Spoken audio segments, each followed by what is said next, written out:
Can't be bought or sold. Why do they hide the ball? The lies which are spoken and stories told will be their downfall.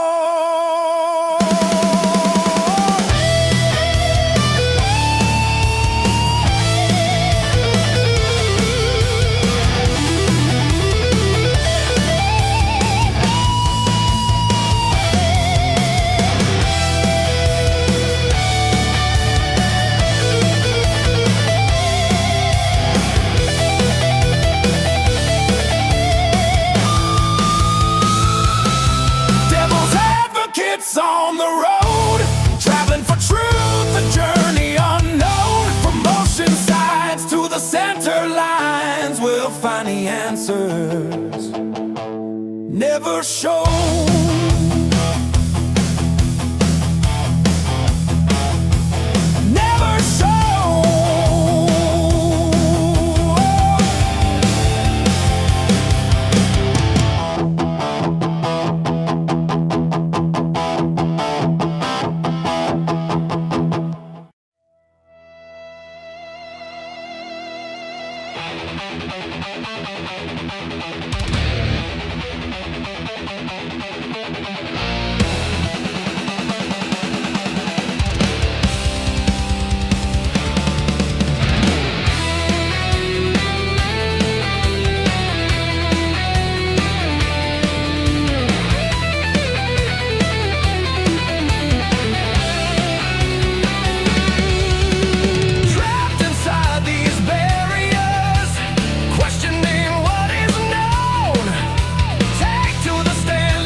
Together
shadows loom, we plant a seed. The sun comes up and the flowers bloom. Truth shall be freed.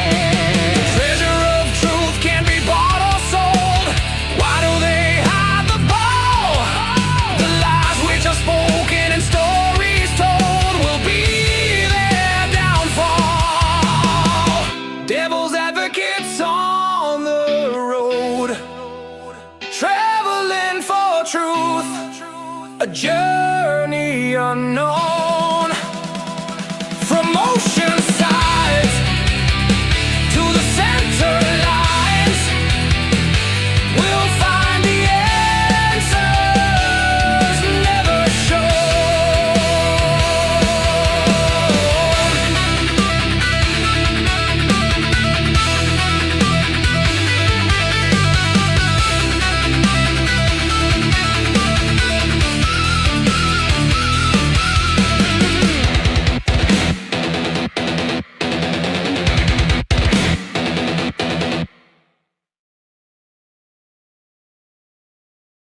All right, everybody, welcome to A Crimes After Dark. I get jamming backstage. Half my crew was back there playing the drums, air drums, everybody's going, rocking. I love that song. It's a great way to start a Friday night.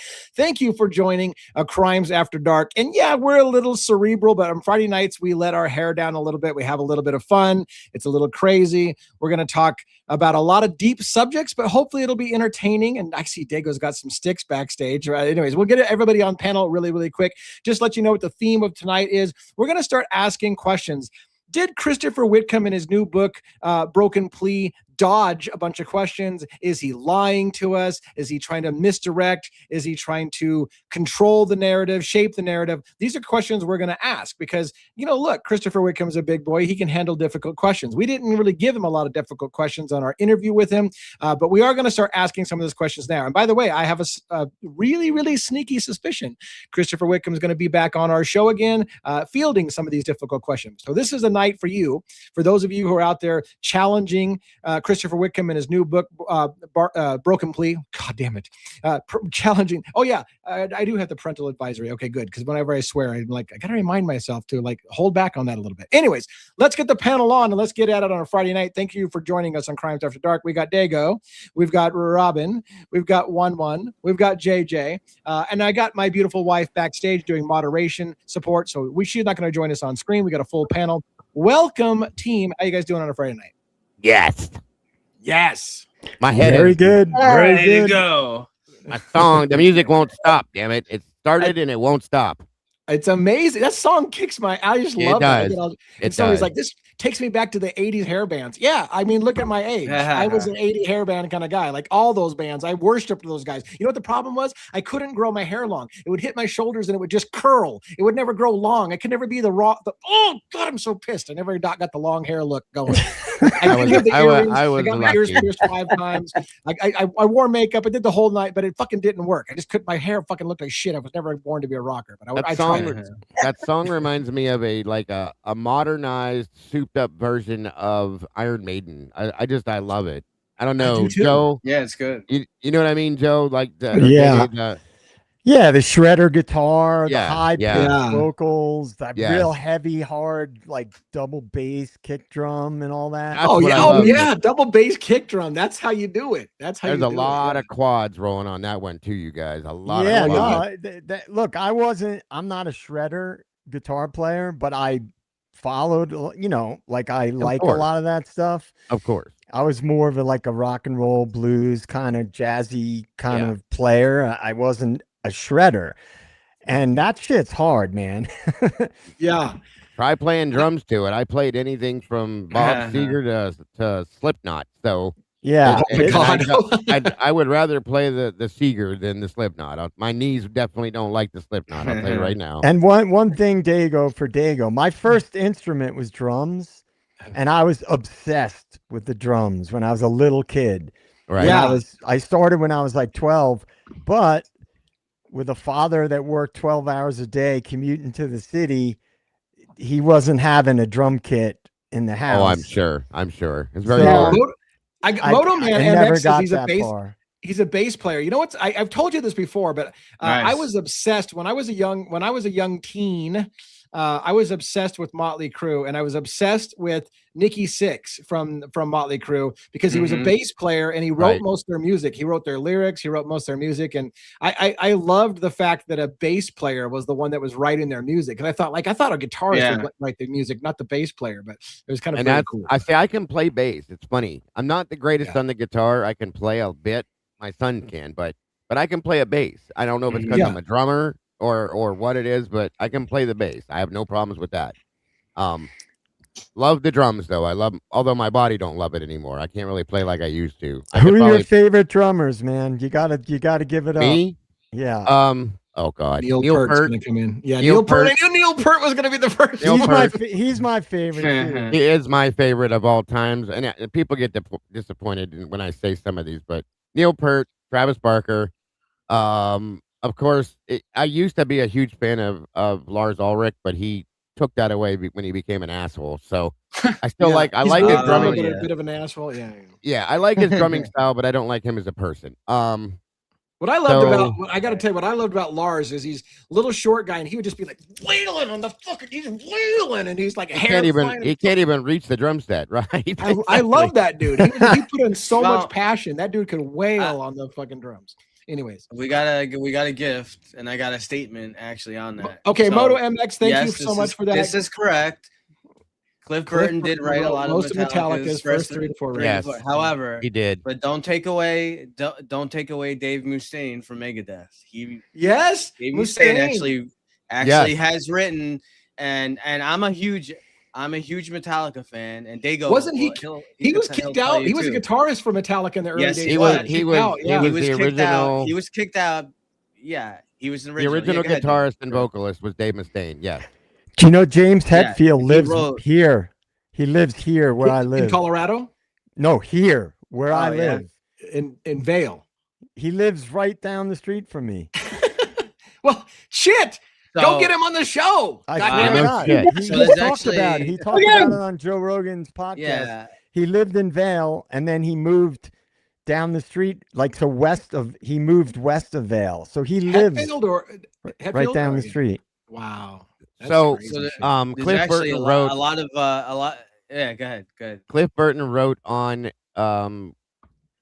Ride the Lightning and Kill 'Em All, which were the first couple albums. Dave Mustaine wrote almost everything on Kill 'Em All and did most everything initially. And then also Rob McGovney. Most of their hit, was the original hit songs. Damn it, Robin, you're really quiet. Were you not a headbanger in our era? Were you not a headbanger?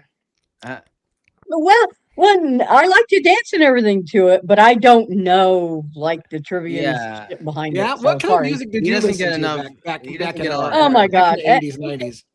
I'm a singer, so anything from country, R&B, rock, some heavier stuff. So I listen to anything and everything almost. That's a true music. That's a true music lover. Rush was one of my favorite bands. And when I was young, because I was fascinated and obsessed with the drums, obviously Neil Peart was like, I've read his books. You know, he's written some banger books. He was a motorcycle rider and he wrote books about it. He wrote the lyrics. Neil Peart wrote the lyrics for Rush when he joined the band. Yeah, we are. A lot. By the way, yeah, Def Leppard's one of my favorites. That's for believe sure. it or not, we are a true crime show, but sometimes on Friday nights we get into music. Def Leppard did kick ass. I saw Def Leppard in concert at least once. I saw them with Tesla. I'm trying to see if I saw them twice, but Tesla opened for Def Leppard when they were in the round. Remember, this was after Rick Allen lost his arm in the car accident and was doing one-arm drumming. Yeah. That's when I saw Def Leppard with Tesla. Tesla, by the way, was a badass band. Tesla is a badass band. Period. Yeah. They just rock. I love Tesla. Moto. Moto Man MX, you are accurate. This is true. Cliff was a big part of the band, and he did write a lot. But what I'm trying to tell you, I'm a huge Metallica fan. Thank you for the gift, by the way, Moto Man. Again, thank you. A lot of their newer stuff. I'm not saying that Hetfield didn't write anything, whatever, but a lot of the hit stuff that put them on the market was from Cliff and was from Dave Mustaine. Mustaine he was there. It's just Mustaine was he was fucking out of his mind. He was drunk. They almost got into an accident. He's still touring. They almost got into they almost got into like a crazy accident when he was drunk, like riding the whatever, their van or whatever, after Cliff had already died. They were in an accident. Dave had a bad they drank all the time. But Mustaine was a fucking badass. He was like, that's why like Megadeth kind of got like the Motley Crue, like the Motley Crue type of the I guess the stigma of Motley Crue was like they were fucking like crazy backstage, party guys backstage. Mustaine is a tough son of a bitch. He's got like 5 black belts in all kinds of different. Oh wow, yeah, he's crazy. He's fucking insane. He is insane. Wow, he got into politics. Didn't Mustaine get into politics eventually? A little bit, yeah. A little bit, but he's also into witchcraft and all kinds of crazy. He's wicked. I love a guy who's got an eclectic background. I like a Wiccan is different than witchcraft. Right. Right. I know a thing or two about Wicca and witchcraft. I know. Luther just posted my. I know, but one's over there going, he got into witchcraft. No, he did. He did. He did. He's into witchcraft. Luther just posted my third influence for drumming, which is John Bonham from Led Zeppelin. Another one. Bonham, absolutely amazing. Period. So, Neil Peart, John Bonham, and Travis Barker are like my 3 most. And everybody's like, how the hell can you say Travis Barker's name even next to Neil Peart's name? If anybody's never watched Travis Barker play the drums, don't say a word to me until you watch this man. Is tiny as he is, and the things he can do on a 6-piece drum set, you would think he's got a 32-piece drum set. I'm telling you right now, it's amazing to me. So 100%. And for nobody that knows who he is, he was the drummer from Blink 182. The dude is amazing. Yeah. But you want to know my favorite drummer? He's not what you guys would consider a drummer. Yeah. He's actually a beatboxer. And he is actually a human who is if you guys would ever, his name is Adam Rupp. He's from the vocal band Home Free. I know the man can do almost anything with his mouth and his body that a drummer can do with a drum kit. Yes. You'd be surprised what I can do with my mouth, Robin. I bet you don't have to fuck around about that. I don't want to know anything about it. Here we go again. It's Friday night. I had to. It's Friday night, people. You don't know what's going to happen. No, but Adam Rupp, he is a beast because he can do anything that a person with a drum kit can do and more. So if you guys haven't checked out Home Free, those are my boys. So that's awesome. That's awesome. Lee, could I say something before we not to really change the topic, but I have to. You have a monologue, don't you? I do, but I have to say something. I saw I didn't pin I know people were donating. We love you guys. Thank you, Moto, and anyone else that has donated. Yeah, absolutely. Someone made a comment earlier. Yes, I saw the Brian Enton interview. We don't issue threats. We don't issue any kind of stuff like that on here. So when I say something, I'm saying it figuratively. If I could take a flamethrower and put it behind his ass, oh my God. What Brian Enton interview? He did an interview. He interviewed Christopher Wickham. He interviewed Chris. And let me tell you, this guy is such a piece of garbage. I am so fired up. I'm ready to like punch a hole through the wall. Is it something I would go off about? Yes, probably. He starts off the interview right away. He's like, he was kind of nice. He didn't bash Chris, or whatever. He did his thing and he asked some questions and different stuff like that. But he starts off with, well, yes, we know BK said that he was, he plead guilty, right? Not that we haven't brought up the book Framed a million times on this show. We'll bring it up another million times. But he says, okay, well, he said he's guilty, so he's guilty, right? So yeah, he's guilty. But you know what? He turned his phone off at 2:00, and his white Elantra went all, was back and forth. I had fire in my eyes.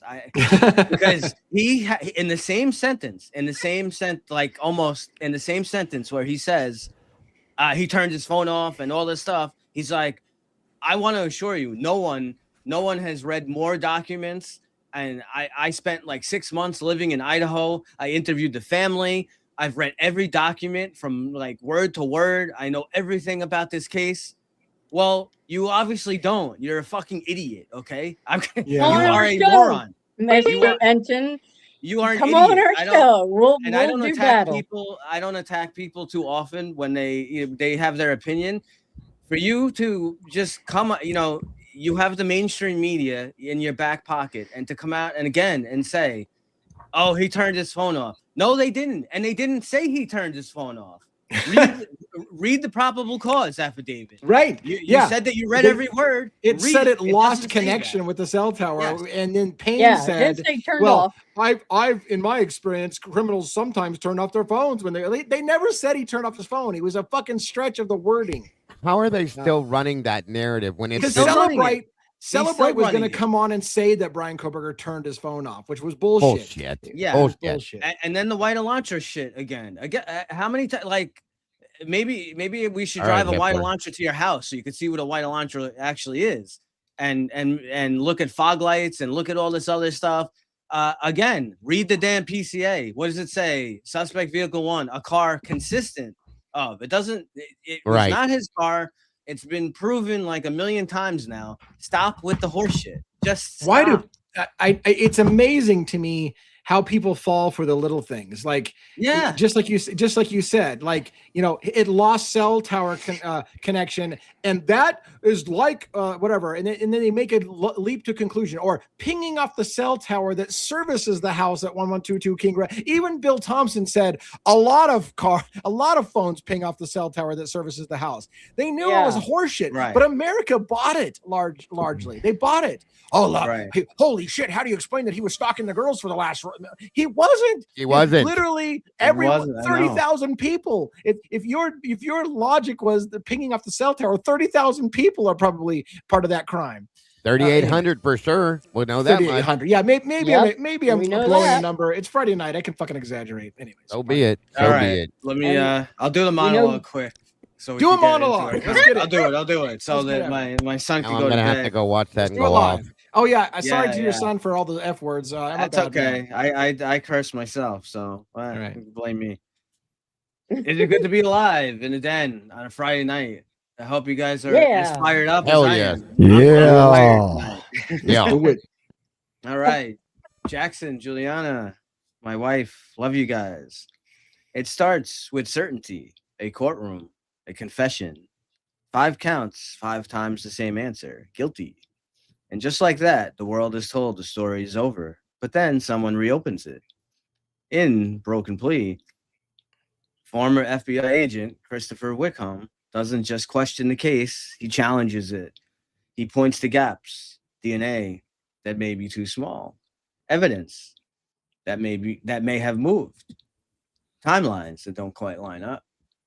He suggests mishandling, confusion, even the possibility that what we think we know might be wrong.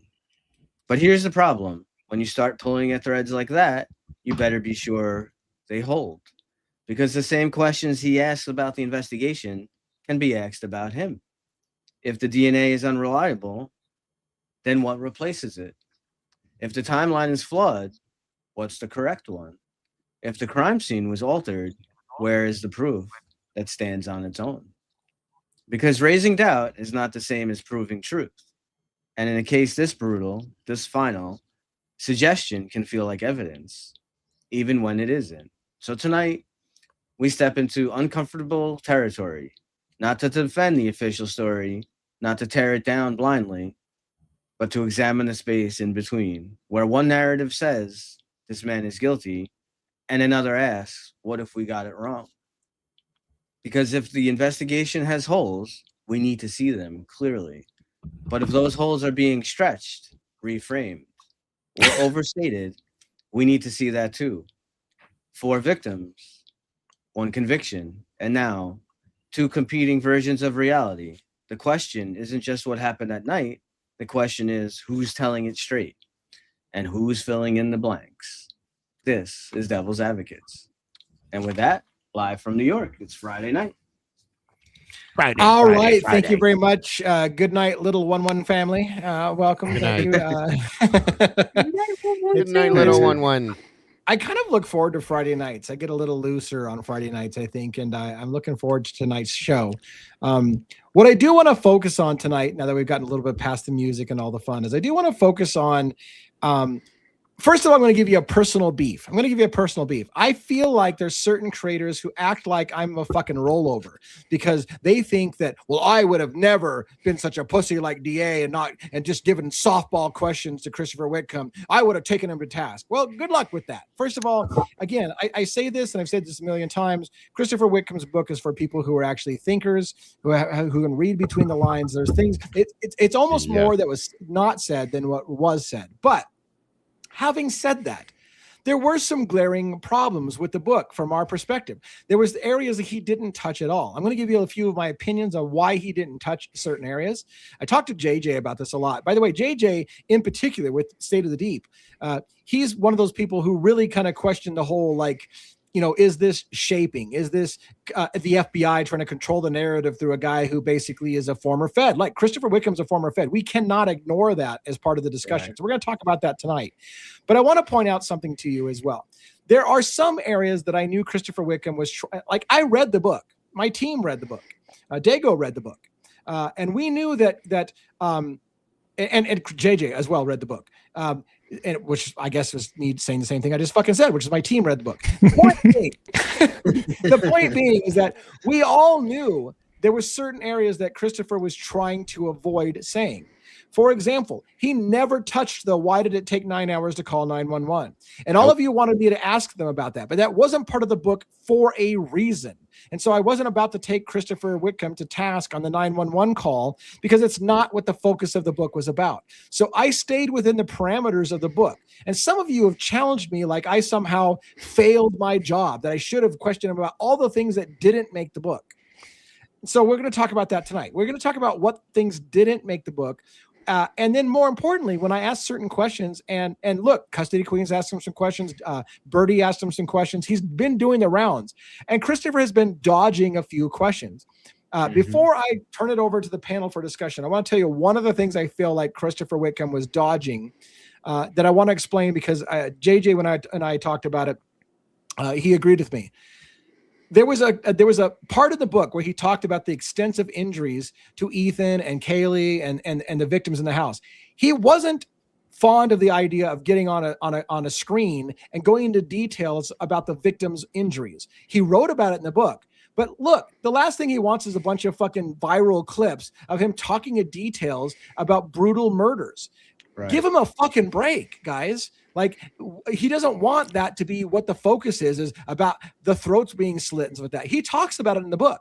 But yeah, he kind of dodged that question on the panel. And why wouldn't he? Because he knows those clips are going to go viral. Those are the ones that are going to go viral. So, but having said that, some of us, including JJ and I, when we were talking about this in depth, wondered why did Christopher Wickham have such, and I'm going to be blunt on a Friday night, such a hard-on for the black SUV? Did he oversell the black SUV? Was he trying to push a narrative? So let's talk about what he said and what he didn't say. Let's be a little critical.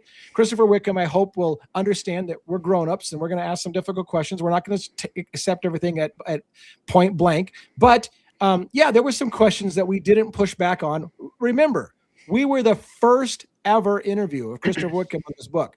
You're not going to go attack the guy on his first ever interview. So we will, I believe, have Christopher Wickham back. I assure you of this. Christopher Wickham is not afraid of difficult questions. He may refuse to answer them, and that's fine. He may refuse to answer them, but he's not afraid of the questions. So we will ask him some deeper questions. But for a panel, And maybe I want to start with JJ. What were your biggest criticisms you think of what he didn't say and what he dodged on the interview that I had with him?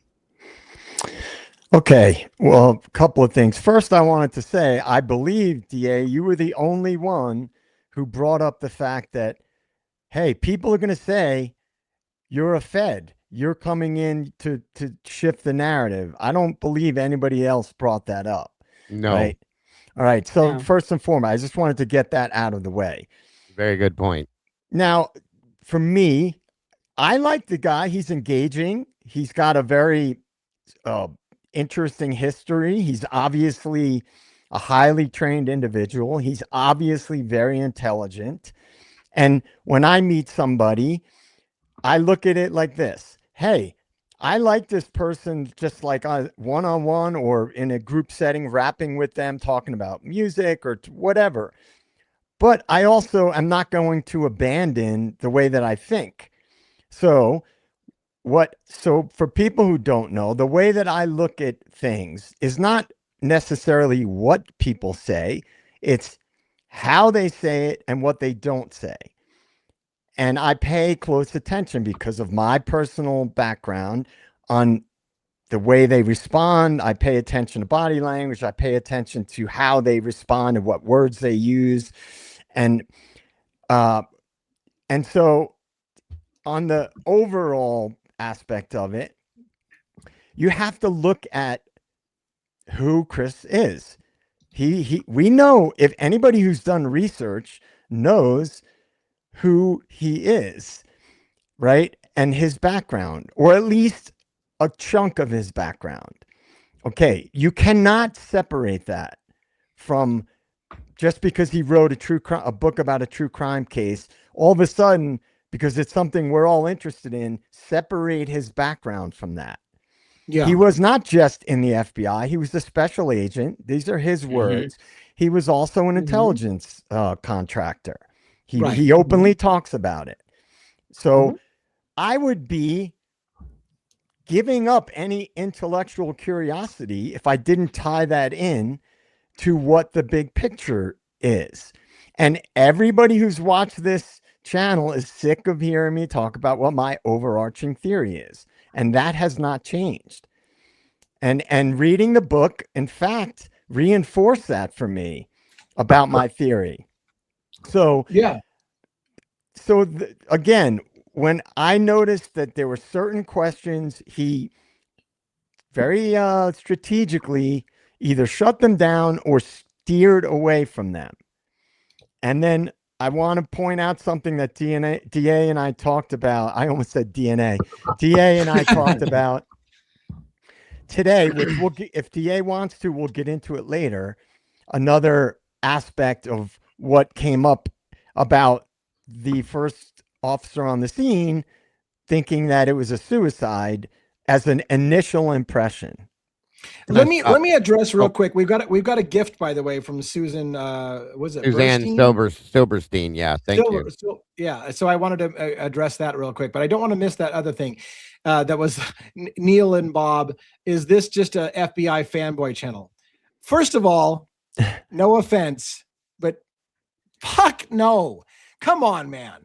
Like I look, you obviously don't know my channel if you don't know that we have challenged mainstream media, we have challenged law enforcement, we have challenged the FBI, we have said the FBI did illegal shit to get to Brian Koberger, and that's probably why they wanted no fucking part of it. We are not an FBI fanboy channel, so let's get that shit out of the way right now. We're not. I guess they didn't listen to anything I said. Right? No. Did they not listen and not watch the channel? Anyways, all right. So let me go ahead. Let me just finish the main point that I'm getting at, and we can all add to this as we go forward.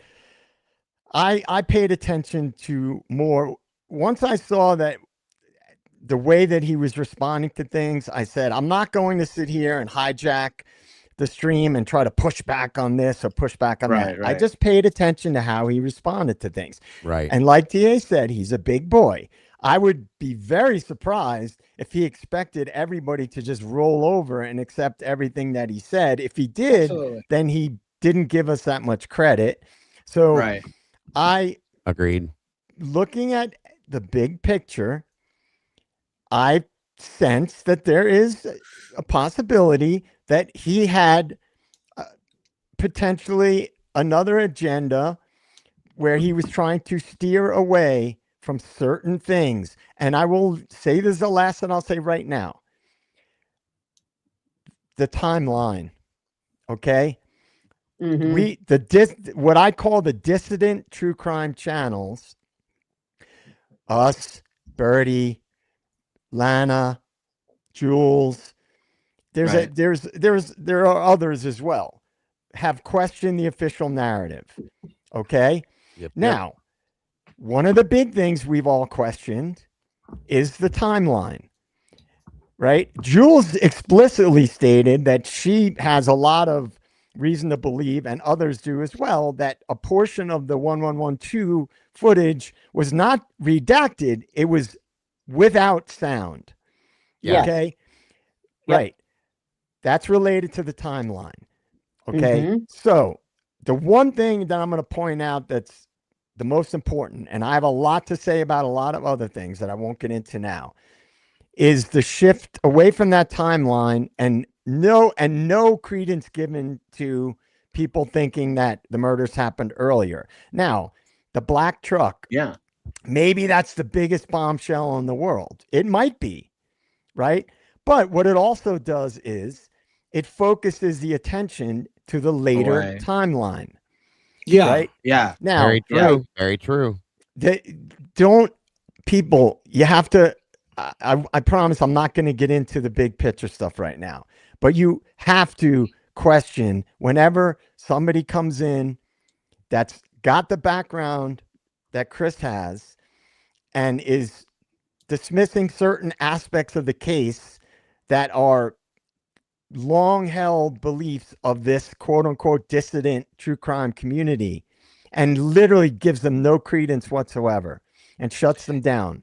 Like the drug angle, the timeline. Those are two. There are several others. Yeah. So I'll leave it at that for now. Because I asked about the drug angle. Yeah. Let me riff on that a little bit because I want to make this clear. I asked Christopher Wickham, and look, yes, would I like to have Christopher Wickham back on the show? Absolutely. Do I think he has something to offer? Absolutely. Do I think we need to all be careful about how you don't want to cut off your nose to spite your face. But I asked him on camera about these screams that you hear in the 230 window. And he kind of blew it off as that's just a fucking typical party town fucking sound. You know, Christopher Wickham, I respectfully disagree. That was not the fucking sound of a typical party type fucking atmosphere. Somebody saw something horrific and screamed in terror. So I disagree with him. And yes, I didn't push back super hard for him on the interview because it was our first interview with him. And look, we're going to ask him tougher questions as we go forward. But just as an example, for those of you who think I just fucking rolled over on him, I asked him about the question. He kind of dodged it and said, that's typical sounds of the evening. I disagree with that. I'll ask him about it more when we get another chance with him. And he's a big boy. He can handle that question. But I'm going to take him to task on that. To me, that's not typical college party town thing that you hear. No, if it was, tell me that law enforcement investigated that scream and found out that it was just never mind. Maybe it was a fight. That's fine. If it was a fight and somebody saw their boyfriend get punched in the face and he screamed that way, then tell us that. Tell us what the origin of that scream was so that we can put that shit to rest. Yeah. That would be good. JJ he was perfect, spot on there. I mean, you have to look at how people answer a question and I wanted to know how he, because he kept saying, and no one's, I guess, really debating that Kaye died in Maddie's room, right? That it's not really no one's really saying that didn't happen. But the issue that I had, this was one of my issues. He kind of was contradicting himself a bit. Yes. He uses Turvey. He praises Turvey, and I'll mention him a bit later. Some stuff about Turvey. Turvey is extremely smart. He's very, very good. He has ridiculous history and background and all kinds of forensic stuff and staging crime scenes, and a whole bunch of other things maybe we'll get into later. He uses Turvey and he mentions Turvey so much in his book. Well, it's Turvey is the one that pointed out the inconsistency in Sutton, the state's forensic specialist, Sutton, who said that that there was an attack at the beer pong table. It was she just was, because of the numbering of the DNA or whatever of the different stuff, she thought it was Xana's blood. Xana was the person behind it, but it doesn't matter whether it's Xana. It doesn't matter who it was.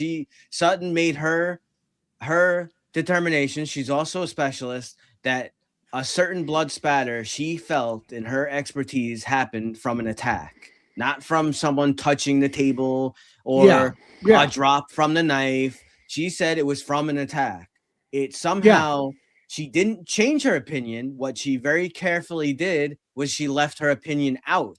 Once it changed that certain blood spot, that blood area on the beer pong table was now listed. Now we know it was Kaylee's blood.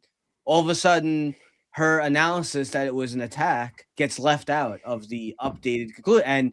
And he said, because I forget who asked him, he said he had all the updated reports, from Turvey and Sutton. He had it. So I don't know why, he was kind of brushing around it. And Dago tried to follow up too. And I have issues with that.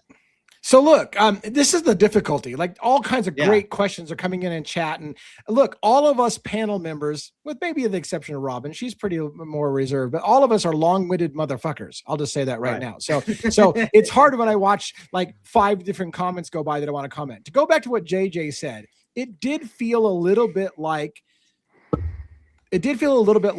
Christopher Wickham wanted us to focus on the official timeline, is not timeline, because I think his book makes it clear it couldn't have happened in 4 minutes. It just absolutely couldn't. But they still want to place the murders at the 4 o'clock time frame. So when we challenge him that on the screams, and he's like, well, that just that's just typical party sounds. It makes you wonder: is he trying? Is all the focus on the black SUV because they want to? Let's say he was shifting a narrative. Is he trying to make us focus on the 4 o'clock time frame and not when it may have happened in the 2 o'clock? And so it's a legitimate question that JJ's asking. Is it just trying to focus your attention on 4 o'clock? 4 o'clock's when it happened and not 2 o'clock, but maybe it happened between 2 and 3 o'clock in the morning. That's one of the questions. Real quick, I also wanted to just comment on this user, Joanne 5075, a very, very, very astute comment. I think Chris was just breaking the ice. 100%.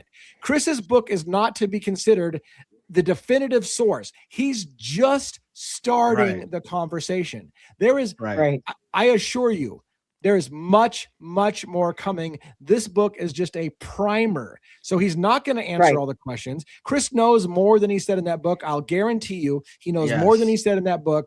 That was just a starter for conversation. Now, again, the $1 million question for tonight is JJ on the right thing? That is he starting the conversation because he wants the conversation to shift into a certain area? Does he want to focus on the 4 o'clock time frame and not towards an earlier time frame? Is there any part of that book that is trying to narrative shape? And look, from I've been in JJ's world. I live in JJ's world. I don't talk about it a lot, but there's a real argument to be made that the way you win over somebody is you give them a little piece of information that they didn't have before, therefore looking like you've given them some new bombshell while simultaneously misleading them in the wrong direction. So you kind of win their trust by giving. So did that happen in this book? Did Christopher Wickham give us something to show that, hey, look, I've given you something great, something new, and now follow my lead as I take you in the opposite direction? Go ahead, Robin. Here's what we should do with his book. Okay. We should, just like we question everything else, documents and so forth and so on, we need to take his book and we need to question that as well. Is he trying to shape the narrative? If so, which parts would that be? If he is, I'm not saying that he is. I'm just saying, like we do everything else and question it, where, you know, okay, let's look at the area that is being focused on in a particular part of the book. Let's go back, let's revisit, let's, you know, utilize it any way we can. You know, I do believe that there is a lot of good information in this book. So, but you're right, AJ. We can't always take things at face value. So let's do with it like we've done with all kinds of other stuff. And, you know, he has. He said, "Yeah, go ahead." And before JJ, because I know JJ, I think should really kind of lead. I mean, he's the guy that really. I mean, being a CIA agent as he is, you know, of course, he probably has more of a perspective on this. But before I do that, before we unchain JJ, I want to Chihuahuas in Crime. He's only been investigating this since the plea deal. YouTubers have been investigating for 3 years. He's giving us something we didn't know. We should inform of stuff he got wrong. So. Chihuahuas in Crime. Let me reiterate what you just said. Chris Wickham even said, "I didn't watch a lot of YouTube. I didn't want to hear what the theories were out there." And he is he either lied, and I'm not saying he did, but he either lied and he knows a lot more about what YouTube is saying than he said, or he really didn't want to see what YouTubers were saying and just purely did his book. Because of that, he could clearly get shit wrong that we've all figured out was wrong a long time ago, and he doesn't know. Because remember, all of us probably had a theory 3 years ago that has been proven wrong today. So he came at it with fresh eyes, and he's going to say some things wrong. Now, one argument can be made is he knows damn well what's out there, and he's not saying things wrong. He's actually trying to mislead. Or he's just like all of us, and he came upon it, and he's like, wow, I think this is this. And had he had the benefit of all of us 3 years later, you realize, well, maybe I was wrong about that. Like, he just wrote a book. Like, maybe he was wrong about some things. But JJ, what do you think? Contradicted himself. Is it misdirection, or did he just not know the case very well? Well, I think I should stay on certain things, and then if anybody, you know, on the team and UDA want to do a long form video talking about like the much bigger picture stuff, that's your call, DA. I've written out theories. I've workshopped theories incessantly in the last few days. And I did read the whole book, and I took notes, and I wrote notes about things that were strange to me and what I thought they could be, you know, relating to. So you tell me what you want, which avenue you want me to focus on, DA. I mean, I think you should just go wherever you want to go. Like, I'm not trying to chain you. I think that what I like about you being part of this show is you'll ask questions that make us all think. And I don't think there's any reason why, or any place to go where you shouldn't go. Like, I don't know that I want to steer you, like wherever you think. Again, so one thing about, again, the overarching thing, this is not personal. This is not like I'm attacking Chris. This is not that. This is, if it was any other person, if it was someone who didn't come on the show, if it was someone that was making the rounds on mainstream media, I would do the exact same thing. So it has nothing to do with like, oh, I've got an attitude and I'm attacking him. That's not what this is. But as I said, you cannot disconnect his background from, he was a special agent for the FBI, which in interviews since ours, this is the jump he makes. I was an English major, and then I was an English teacher at a prep school, and then I ended up in the FBI. That's a big jump.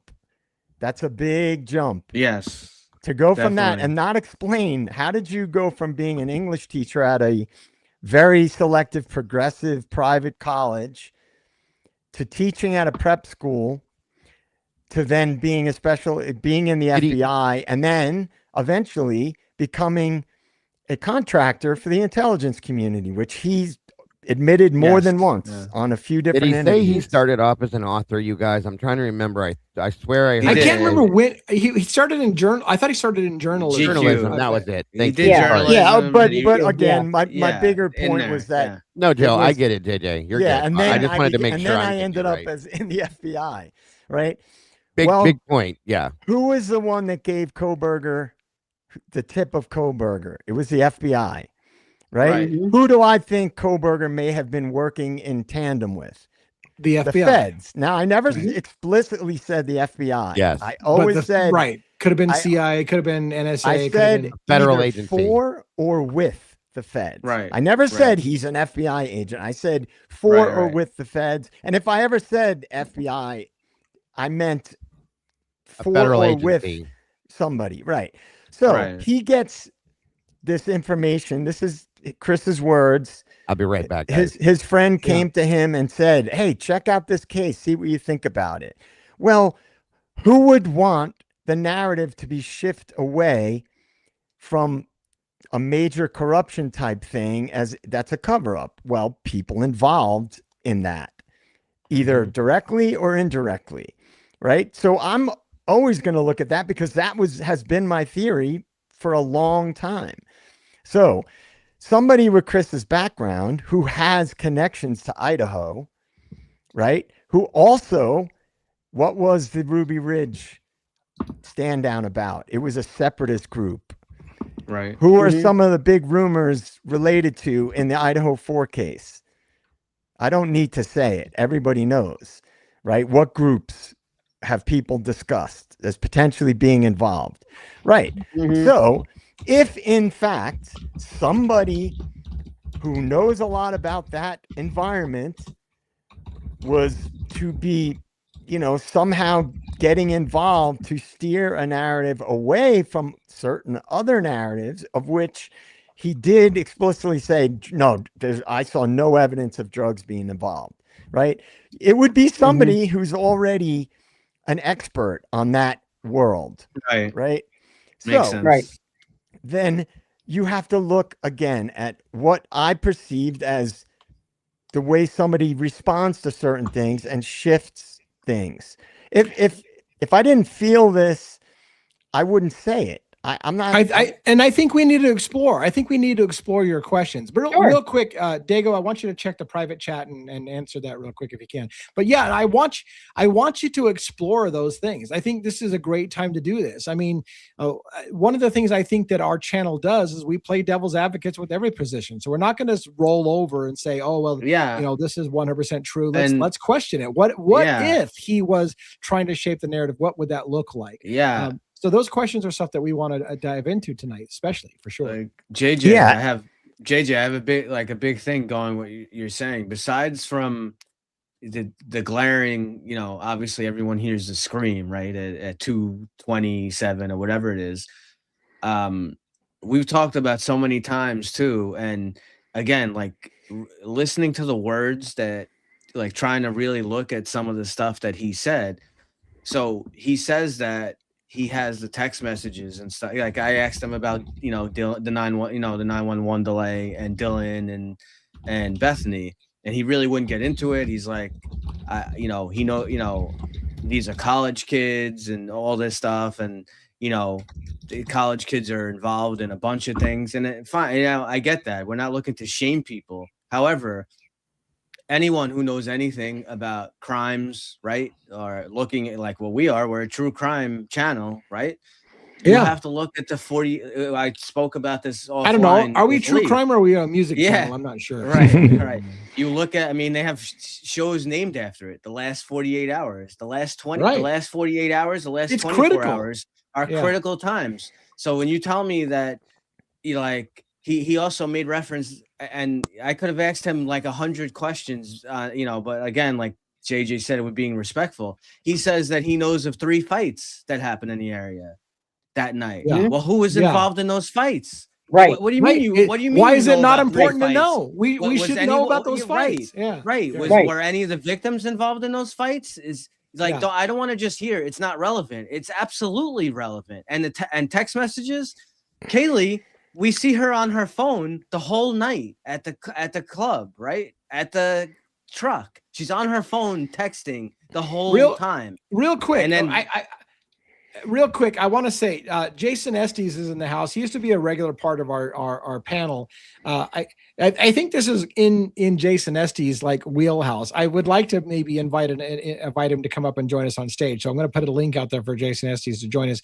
I know that like not everybody agrees with Jason Estes' point, but if there's any night, Friday night, when we're challenging the official narrative, that might be a good night for him to join us on screen. So I'll send the invite out for you, Estes Crime Maze, if you want to come up on screen with us. But anyways, keep going. Sorry, I didn't mean to interrupt. Yeah, so that's okay. So just to go along like what JJ's saying, although I know it's a little bit later, we now know that Jack, from the info we got, to me, is also an equal bombshell of the hair or whatever that was found in Ethan's hand and other stuff.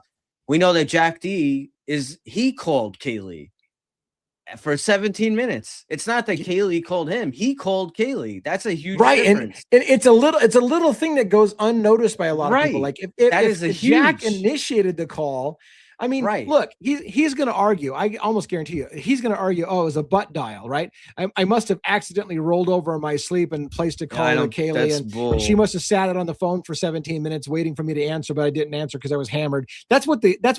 I guaranted you that's what the cover is going to be. Yeah, but you tell me, okay, do butt dials happen with stuff? Sure. I've had family members sometimes, maybe they put the phone in their pocket, but like Robin, if I butt dialed Robin, right? I pressed the button and I tried, and I called her, and I'm just sitting on like it was an accident. I didn't mean to call her. She's not going to sit on the phone for 17 minutes. No, waiting for me to answer. Just like it's ridiculous. I'll give you like 30 seconds or so, and then sorry. And then again, all the other thing I got to add real quick. Whatever, I always get the time wrong. 2:54 or I know it was like mid 250s there. Again, Kaylee and Maddie's phone go dark. To me, that is when I'm not saying they were killed then. Then I'm not saying maybe they weren't killed then, but whatever happened with Kaylee and Maddie started at that time period. At that, let's think about that. Let's talk about that as a group for a minute. So there's a 17-minute call that seems to be registered. Now, we can't guarantee for sure that Kaylee and Jack talk to each other, but there's a 17-minute call. Is it a FaceTime call that takes place, right, for 17 minutes? And then it seems to us, frantic calls, text messages and stuff between Kaylee and Maddie, both trying to reach Jack Jacour, that is not answered. You have to think that something just happened. Some kind of conversation. Look, logic dictates something just happened and it didn't go real well on that call. And then they start texting and both Kaylee and Maddie are frantically calling, and then it just dies.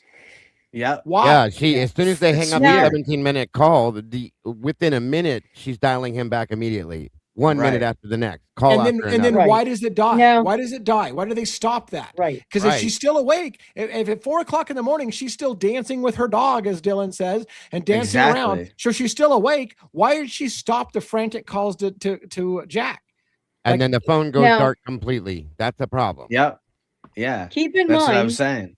That FaceTime calls are typically a video call. Yeah. Let's get this correct. Audio. Let's get this correct. Joanne wants to know. FaceTime calls are video calls. So yes, they are video. Was this a video call or was it only audio? Do we know that? The FaceTime, the 17-minute call, did it happen before or after the frantic text messages? That's right. Before. It happened before. That's right. Before. It makes you think that a video call happened between the two of them. Something fucking went wrong, and then they frantically tried to smooth shit over. Like, he probably hung up after 7. Look, I'm guessing a 17-minute FaceTime call happens. It's a video call. They had a heated exchange. He's pissed off. Maybe he makes a threat, and he hangs up. And then Maddie and Kaylee start frantically texting. Hold on, talk to me. Pick up the phone again. Let's talk this out. But I mean, maybe I'm jumping at conclusions. Look, but that's what it TA, looks like. Before I have to go pee, but I wanted to add something. Hey, Maddie, what did you say to Adam? Right? Adam is his roommate, correct? Yeah. Right. Yeah. Yes, correct. So that whole Maddie, what did you say to Adam thing has been swept under the rug like it's not important. I mean, I agree. It's pretty damn important. And that would I'm just saying, logically speaking, is what prompted the call. Thank you. So go drain the lizard. Let me talk about this for a minute. So this is the problem I have. Did we all make too much? Have we all been obsessed too much with the, hey, Maddie, what did you tell Adam? I told him everything. And then Showalter allegedly saying they're going to get you for that, or they're going to get you for that, Maddie. Did we all make too much of that? Were we reading in, like, did we make up what was said because it was broken audio? And so the $1 million question, because here's the bottom line, what I'm trying to get to. How did law enforcement not want to know exactly what the fuck they were talking about? How did they not want to know what it was that Maddie told Adam? Or why Jack Showalter, if he did say it, said they're going to get you for that? And then shortly after that, the whole fucking house is murdered except for 2 people. Exactly. You don't think law enforcement needs to know what she told Adam and why Jack Showalter said they're going to get you for that? Absolutely. And then the murders happen? Right. They had to have It goes asked. to victimology. In my opinion, they do know. Absolutely. They do know. Yeah. There's no way they're not going to know. Why do we not know? Why do we not know what Maddie told Adam? Why 3 years later do we not know what she told Adam? Why didn't they just say, hey, by the way, it was a no, never mind. She just told him about, why do we fucking still not know the answer? Why is it not in any of the court documents that have been released, any of the FOIA requests or public records requests? Why do we not know what happened? Right. Why didn't any officer ask, what did Maddie tell Adam that night? It's huge. The interviews. Yeah, there's nothing. It's enormous. No questions, nothing. Yep. Can I just respond to something I saw in the chat? No, fuck you. Just kidding. Somebody said, like,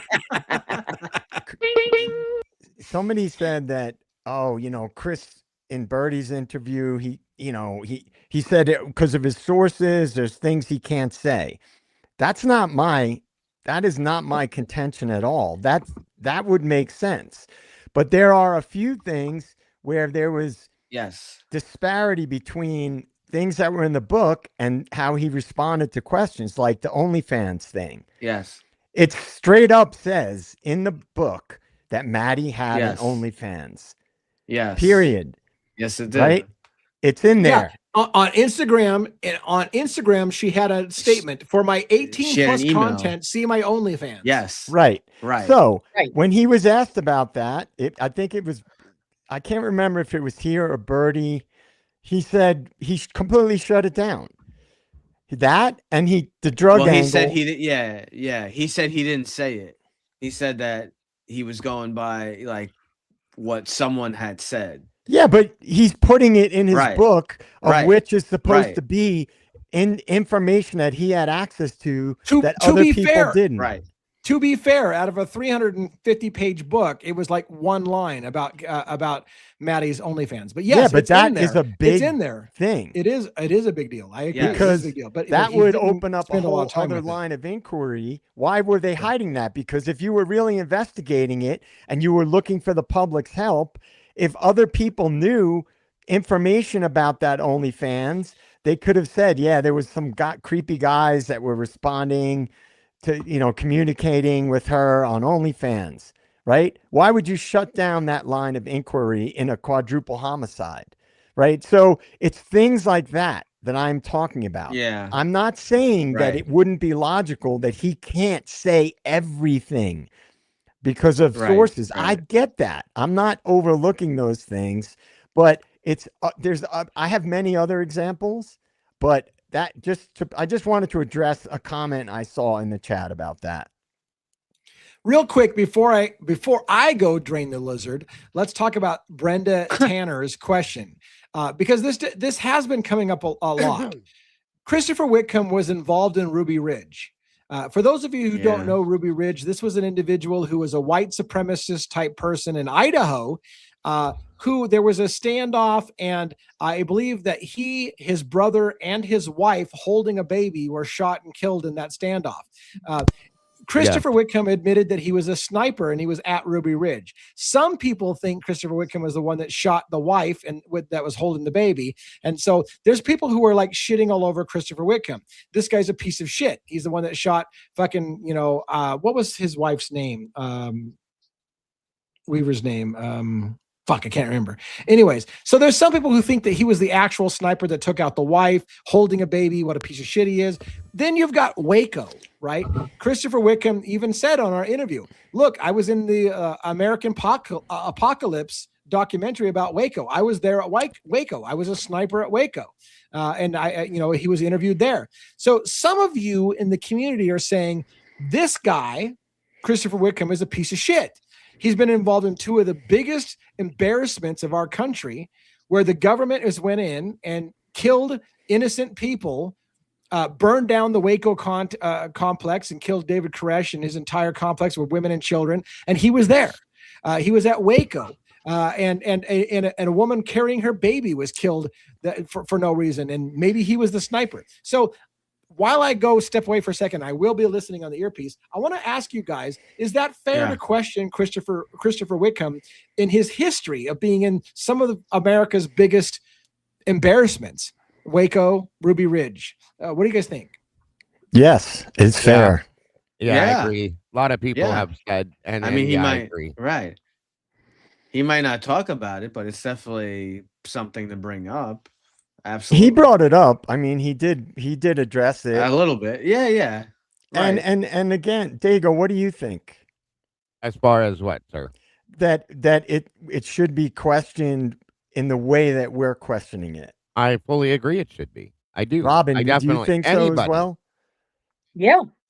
I definitely. mean, I don't see the problem is I get it. It's very hard to separate people addressing particular things without thinking they are attacking the person as an individual, right? He had a job to do. You can question without attacking, and that's what we're doing. Exactly. Absolutely. Right. That we should question everything. I don't care who puts it out. Like I said before. That's right. Sorry, that's Robin. I didn't mean to cut you off. Exactly. No, that's okay.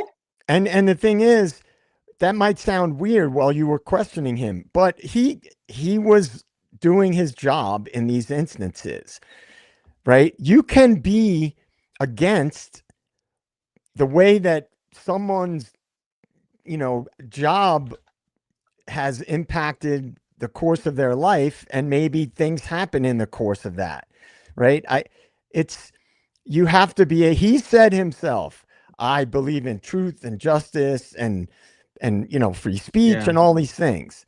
So you can't say that publicly without being willing to accept people, bringing up these things that are relevant to those things, to freedom of speech, to these different things that have. Now, I have some pretty evolved theories about this all, which I don't think I should get into tonight, but it's not like I just came up with these ideas with no logic behind it. I workshopped it today with DA. It's for a while. We talked for like over an hour. We spoke for 3 hours, JJ. We spoke for 3 hours. All right, 3 hours. So we went into very detailed stuff, back and forth. I didn't just like come up with something and had no basis for it. And we threw around some other theories too, which I definitely think we should bring up the one tonight about the Nunez stuff. Yes, I would love to do that. I would love to talk about Officer Nunez and his early statement. This was a murder suicide. Look, JJ and I talked about this at length, and it was funny because JJ convinced me for the first time to reconsider how is it that Officer Nunez so quickly, upon his initial looking at the scene of the room with Ethan and Xana, said this is probably a murder suicide. Now think about this for a second. If Ethan was hacked up and had cuts across his leg and defensive wounds showing he got attacked on one side and rolled over on the other side, ripped somebody's hair out of their head and whatever, how the fuck do you look at that in any way, shape, or form and say, oh, that looks like a murder suicide? Like, it looks like Ethan was in combat with somebody. But He was covered up by a blanket, so they didn't see all the cuts on Ethan. And JJ made me think outside the box a little bit. I've been super reluctant to say that any gun was used in the commission, but I just want to ask you this question: if a gun was used in the commission and Ethan was shot in the head, for example, would an officer be guessing if you see somebody with a head wound from a gunshot, he's a person laying in bloody pool on the ground, it's a murder-suicide. He killed his girlfriend and he shot himself afterwards. Did that happen? Let's talk about that a little bit. An interesting question. Well, one of the things, just to clarify that, because before we all expand on it, one of the things that I said about that is, and this is just a hypothesis on this specific thing, nobody would go there, even a rookie police officer, and see somebody who's cut up with a knife or an edged weapon, right? That's covered, and determine quickly that it was a suicide, unless they had something like, for example, a gunshot wound, that because nobody can kill themselves and then cover themselves. So it would imply that the covering obviously was done by the killers or somebody else Now, here's my theory, and then you guys can all talk about it. If attacks were happening and Ethan, if there was more than one perpetrator and Ethan is fighting with somebody that's got either a knife or a hatchet or some edged weapon, and they're fighting, and then the other person comes down and sees the fight or hears it and comes in, and they need to neutralize this. They may not have planned to use a gun because they didn't want to make the sound to draw attention to it. They shoot Ethan, right? And now he's neutralized. Then he's covered up after the fact, whether it's by the perpetrators or whoever did the cleanup. Okay, that would bring up the idea that Ethan killed himself, right? Because they come in depending on where the gunshot wound would be, of course, absolutely, JJ. Right, and so that brings into question the whole big boom and the flash. And also, what would possibly indicate that somebody committed suicide pretty quickly? He came up with that assessment. And so that is just something that we discussed. He would have to have a reason to come up with that. And it's not the reason he gives to Warner. When Warner says, "How did you get there?" He says, "I don't know. I just saw the blood." That's not a good reason to make that. And to be fair, I want to make it clear. While I loved JJ, like for the first time, like I want to be clear for people who think that I've lost my marbles. I want to be clear. I never thought a gun was used in the commission of this crime. I've always pushed back on the whole gun rack guy thing in the first place. That sound had to be the racking of a gun, and a gun was used in this commission, and that's what Bethany heard was a firecracker was actually a gunfire in the flash. I get why everybody says that, but I've never felt in my gut that was the case. But again, when JJ said, well, then why did Officer Nunez jump to the conclusion murder-suicide? And I thought, well, if it did look like he had been shot, then you would think murder-suicide, and that would be, but like you said, somebody asked him, how did you get there? Like, how did you jump to murder-suicide? And all the blood isn't a good enough explanation, in my opinion. It is not. No. I agree with that. No. So it's questions I have as well. Even the way he said it to Warner, the way it's written, he kind of, like, I don't even know how to say what I'm trying to say. He kind of like delays with his answer with it. Excuse me. If you read it the way I did, there's kind of a bit of a delay, almost like he's like, oh my God, sorry guys, I got hiccups. Trying to figure out why he believes that. So look, and I'm going to tell you something. That's weird to me. Weird to me. Jesus. You get those hiccups taken care of. You got to hold your breath. You got to count to like 10 while your breath is held. That shit will just go away. And then I'll just pass out and fall over. There we go. Well, there's that possibility. So look, I want to point out something. I'm going to point out a theory because it's Friday night. We're going to go a little conspiracy theory. We're going to go Friday night.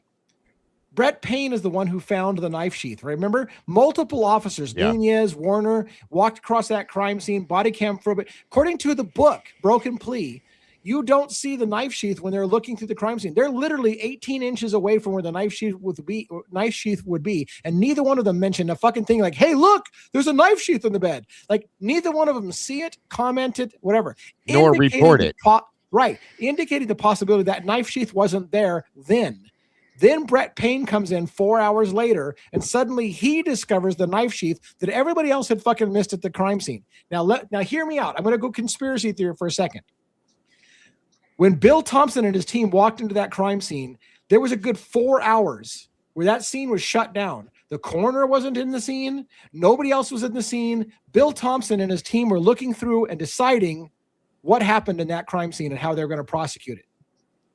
You have to wonder if you were if you were a conspiracy theorist, and that's what we're doing, we're playing devil's advocates. Did the prosecution decide during those 4 hours what we're going to go with? Okay, here's what we're going to go with. Now let me break this down for you a second. Let me go full conspiracy theory.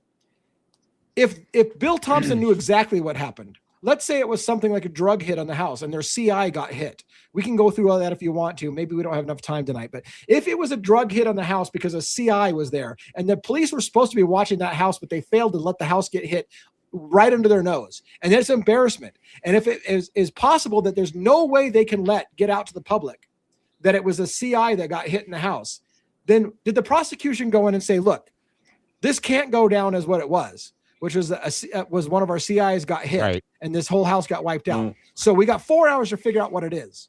Let's fucking bring a knife sheath in and say it was just a crazy person that came in and killed everybody in the middle of the night. Is there any part of you as a panel that accepts that maybe that maybe Brett Payne could have come in as the person to bring the knife sheath and say, this is the scene we're going with. It's a crazy killer. That's how it happened.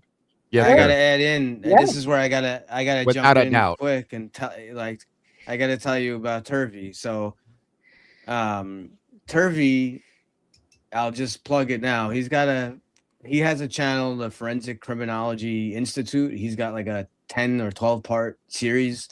It's called The Hard Truth. Lana showed some of it. He actually has a whole episode on staging.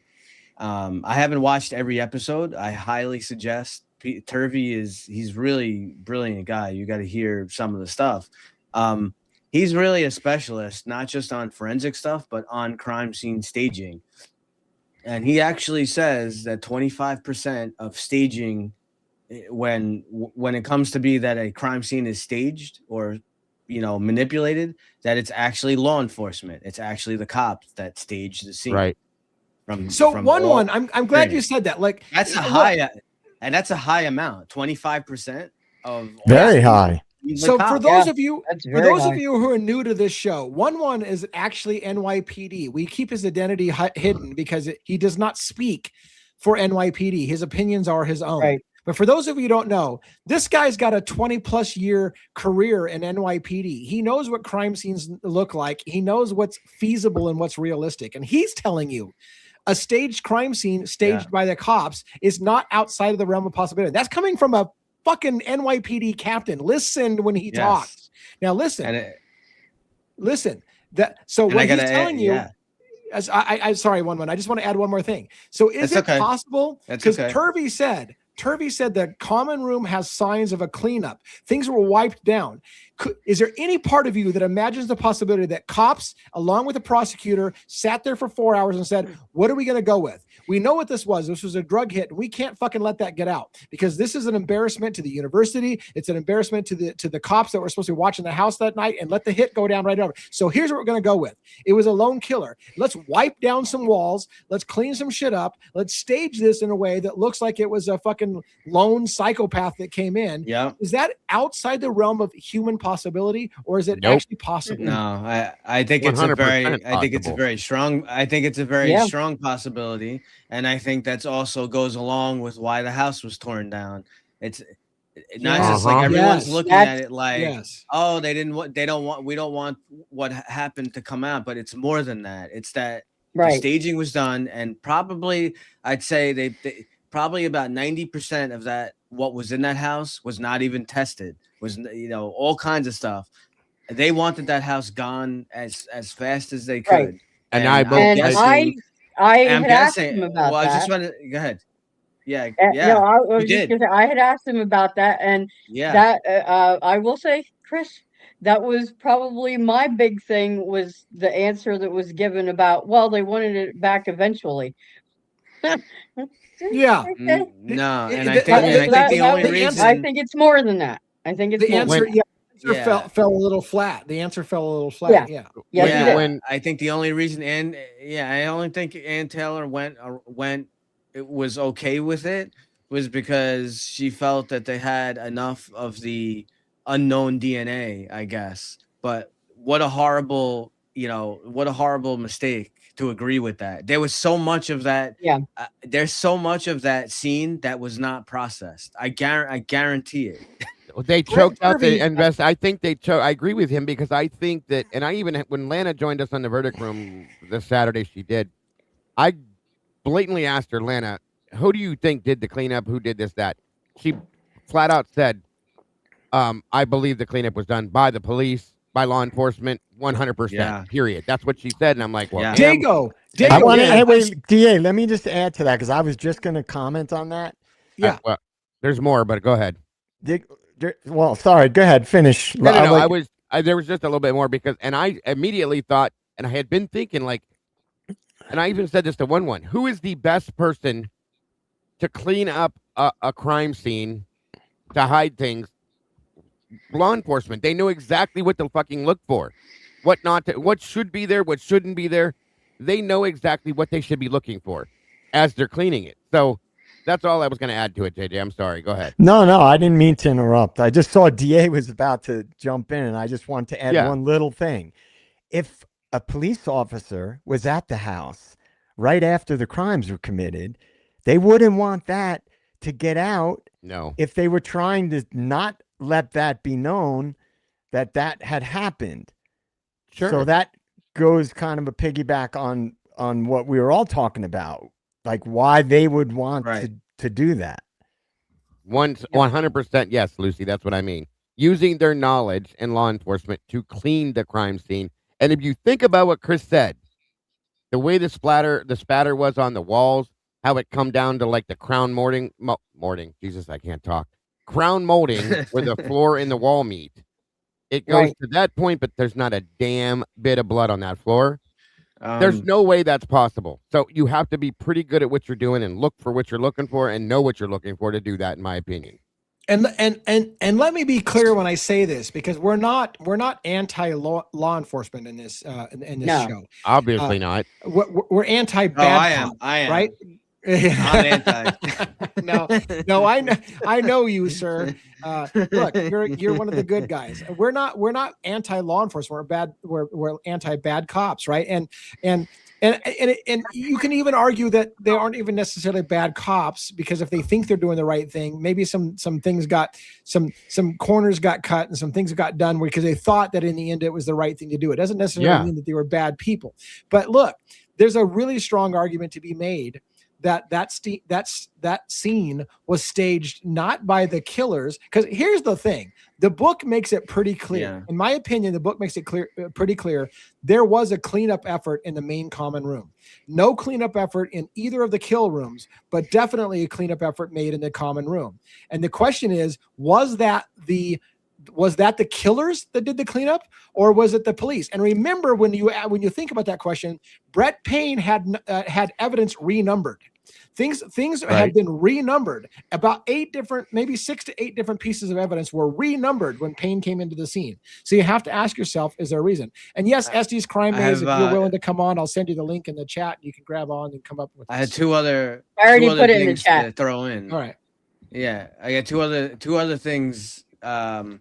Again, I highly recommend people watch that Hard Truth thing by Turvey. He makes about staging crime scenes that are staged. One of the big things is I saw someone mention that one of the rooms was trashed. That's a common thing that happens. And another thing that he brings up, you'll see a lot of scenes, and this happens a lot with like husbands or wives that say like, oh, an intruder came in. It's a stranger. An intruder came in through whatever window and whatever. And what do we have in this case? BK has no connection, right? None. They couldn't find a connection. They never could find a connection. He's a stranger. So it really like stranger danger. I implore everyone to watch his video on the staging. Yeah. Almost all the check boxes get checked that this whole thing has been staged. Let me be clear. I'm not saying law enforcement staged the scene or cleaned up the scene. What I'm saying is we would be remiss not to consider that's a possibility. We would be remiss to not consider the possibility that law enforcement themselves had an embarrassment on their on their hands with that house being hit. If it was something that they were watching the house, and I think even Steve Gonzalez hinted at it, if they had been doing their job and watching the house, this wouldn't have happened. What is that? Do you remember him saying something to that effect? If they had been watching the house, this wouldn't have happened. Were they supposed to be watching the house? Did Steve Gonzalez know they were supposed to be watching the house? Did it happen right under their nose? Is that truly what Tisdale and Rosenthal were doing that night? Was that the actuality of their job? Their job was to watch the house. They were parked. They were parked on Taylor Avenue with a direct view of that house. That's not a coincidence, in my opinion. Right. They were watching 1122 King Road residents from from Taylor Avenue. They were watching that house. And did they fuck up? Did they not catch what was happening?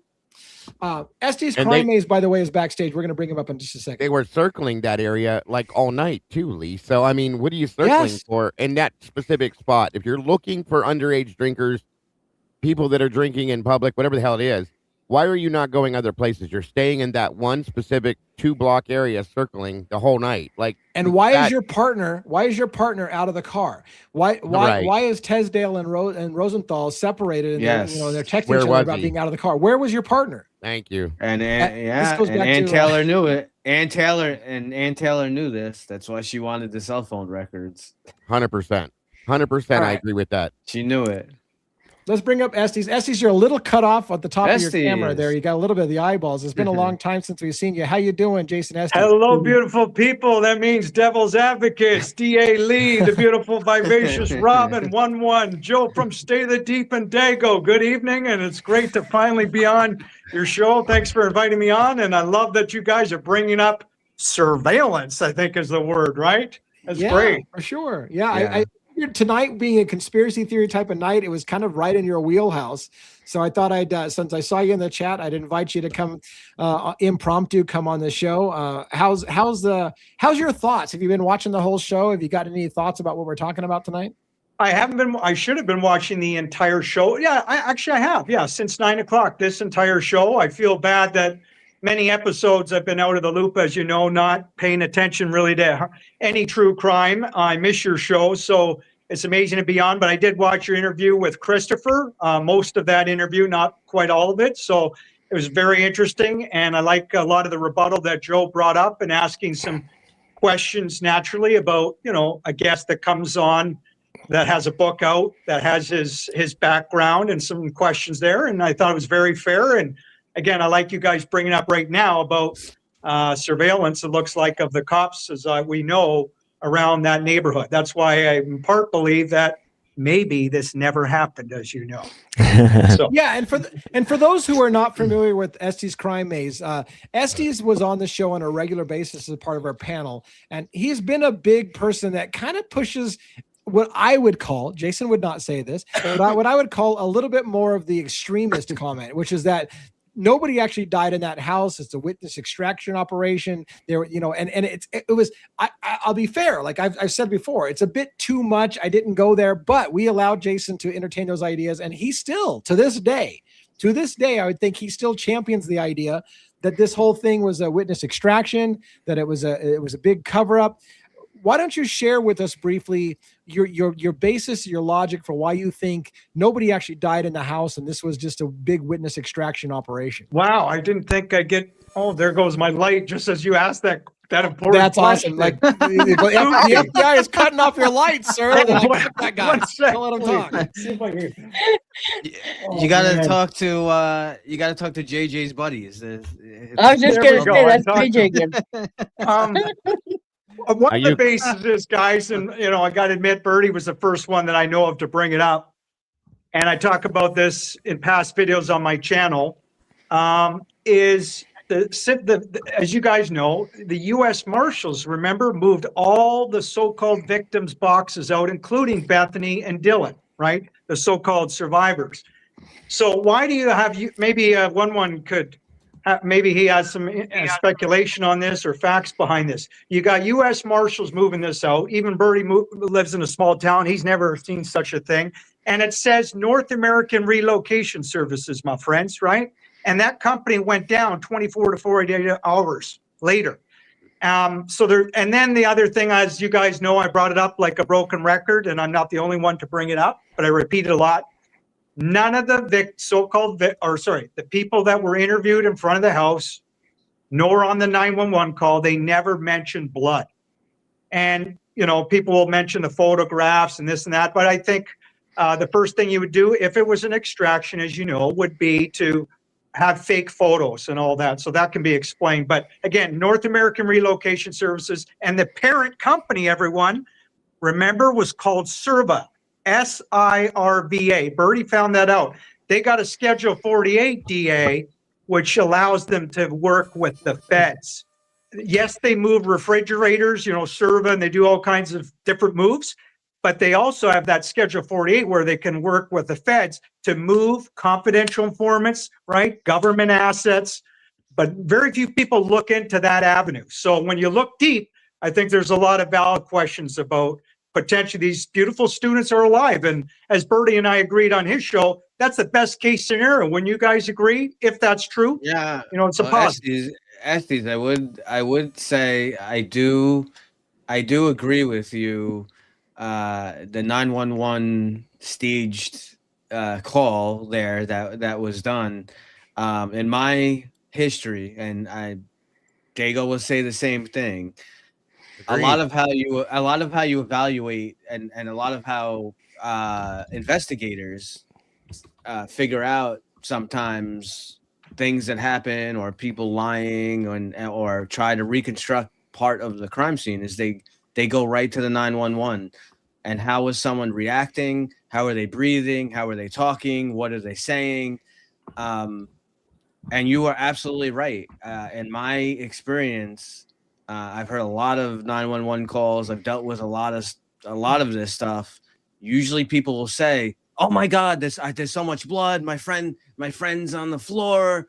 I think he's unconscious, but I see so much blood." So you're right. Sure. You're absolutely right. There's no mention of blood, which is very highly suspicious to me. I can't. But I can't also 11 and DA and everybody, and thank you 11 for that. As you know, if you recall, the interviews in front of the house. Remember Dago as well? The interviews. Did none of the kids mention blood? There was blood everywhere. Yeah. This massacre, right? Why you're not mentioning blood? Like, well, you wouldn't mention blood if it didn't happen. And I talked extensively about that in an interview with Ellie. We really went at the lack of blood talk, But it's always been a point of contention as we all know. And I've even challenged the fact where when Dylan said I don't even remember how she put it. She kind of jogged past and glanced over and saw Xana laying on the floor. I don't believe that she saw that from the angle she was at. So my opinion is that she went into the room or at least down the hallway to where you would see Xana if you said you saw her. And at that point, yes, truly, there's blood everywhere. You don't mention that to nobody. You don't mention that to Bethany when you go downstairs. You don't even say anything about Xana. There's blood all over the place. So I've always, how do you not do that? If there is blood in there, which we've seen these photographs, if that's true, there they are, you have to have spoken about this. That's my point. I think all of us I would assume, it's assumption that we wouldn't be mentioning, just the visceral reaction. Oh my God, and these are your friends. Blood is everywhere. Absolutely. And a delayed 911 call for 8 hours. I mean, we could go on and on and on. Yeah. All right. I just wanted to jump in. What's up, ST? Hi, Joe. As you know, I'm not afraid of going down the conspiracy road. No, you're not. Right. And I don't think anybody would ever accuse me of that. Although one time someone in the chat told me I was going against conspiracy theories, which is I laughed funny. at that. Yeah, shit. Yeah. But I will say one of the things that ties in with my overarching theory, which is also an operation. My overarching theory is there's an operation. Now I always try to use logic, right? To look at things. If I can't address something with logic, then I'm not doing my job, right?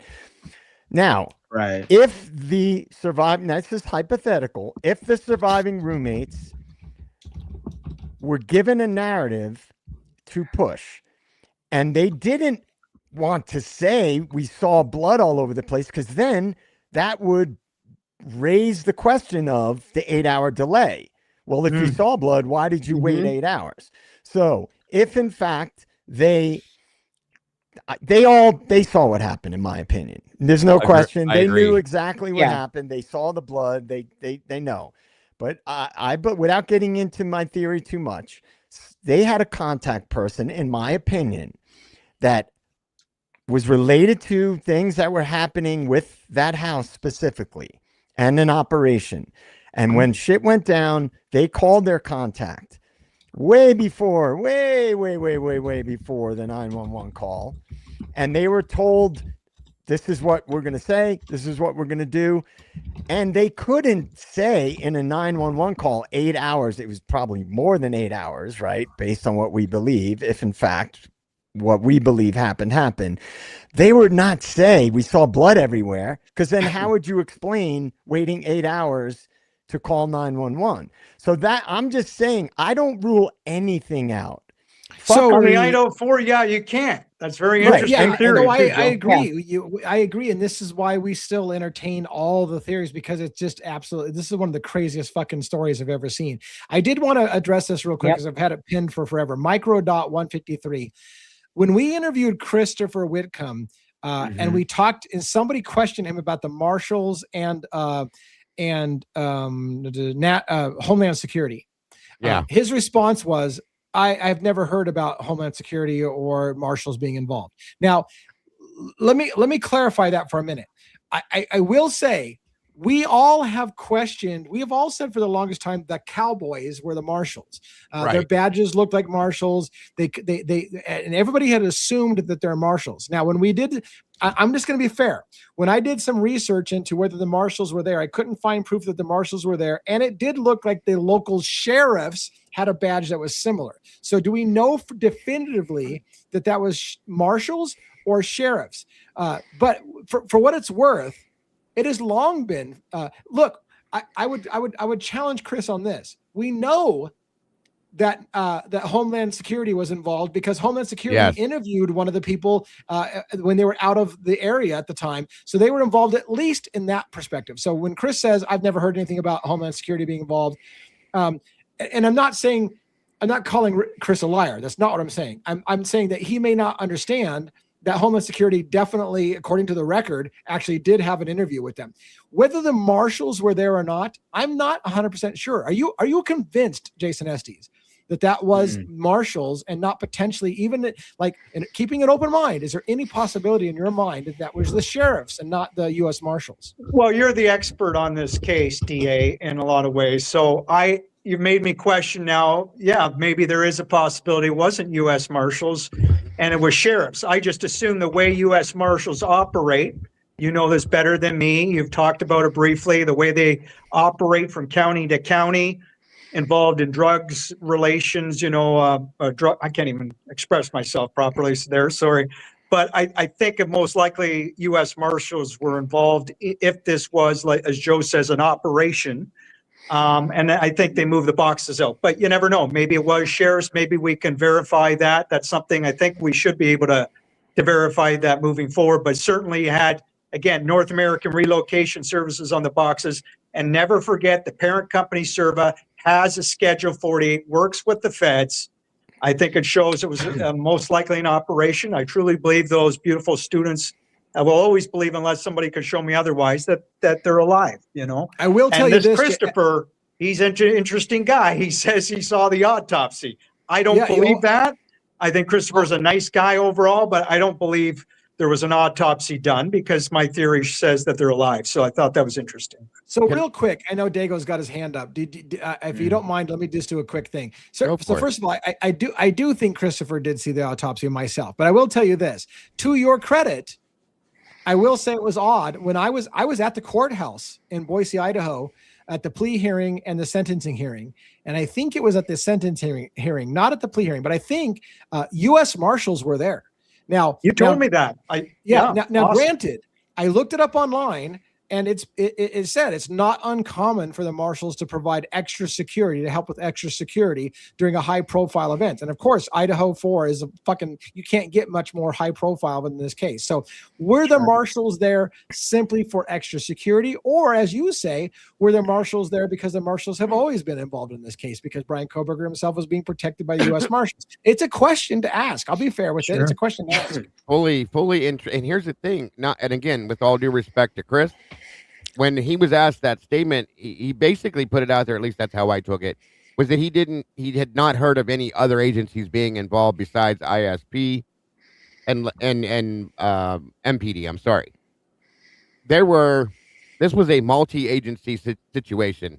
I believe the marshals were there. I do believe that. I believe that the Latah County Sheriff's Department was involved.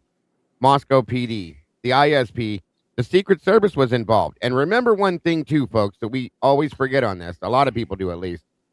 There's a huge sticker laid right across the top of this.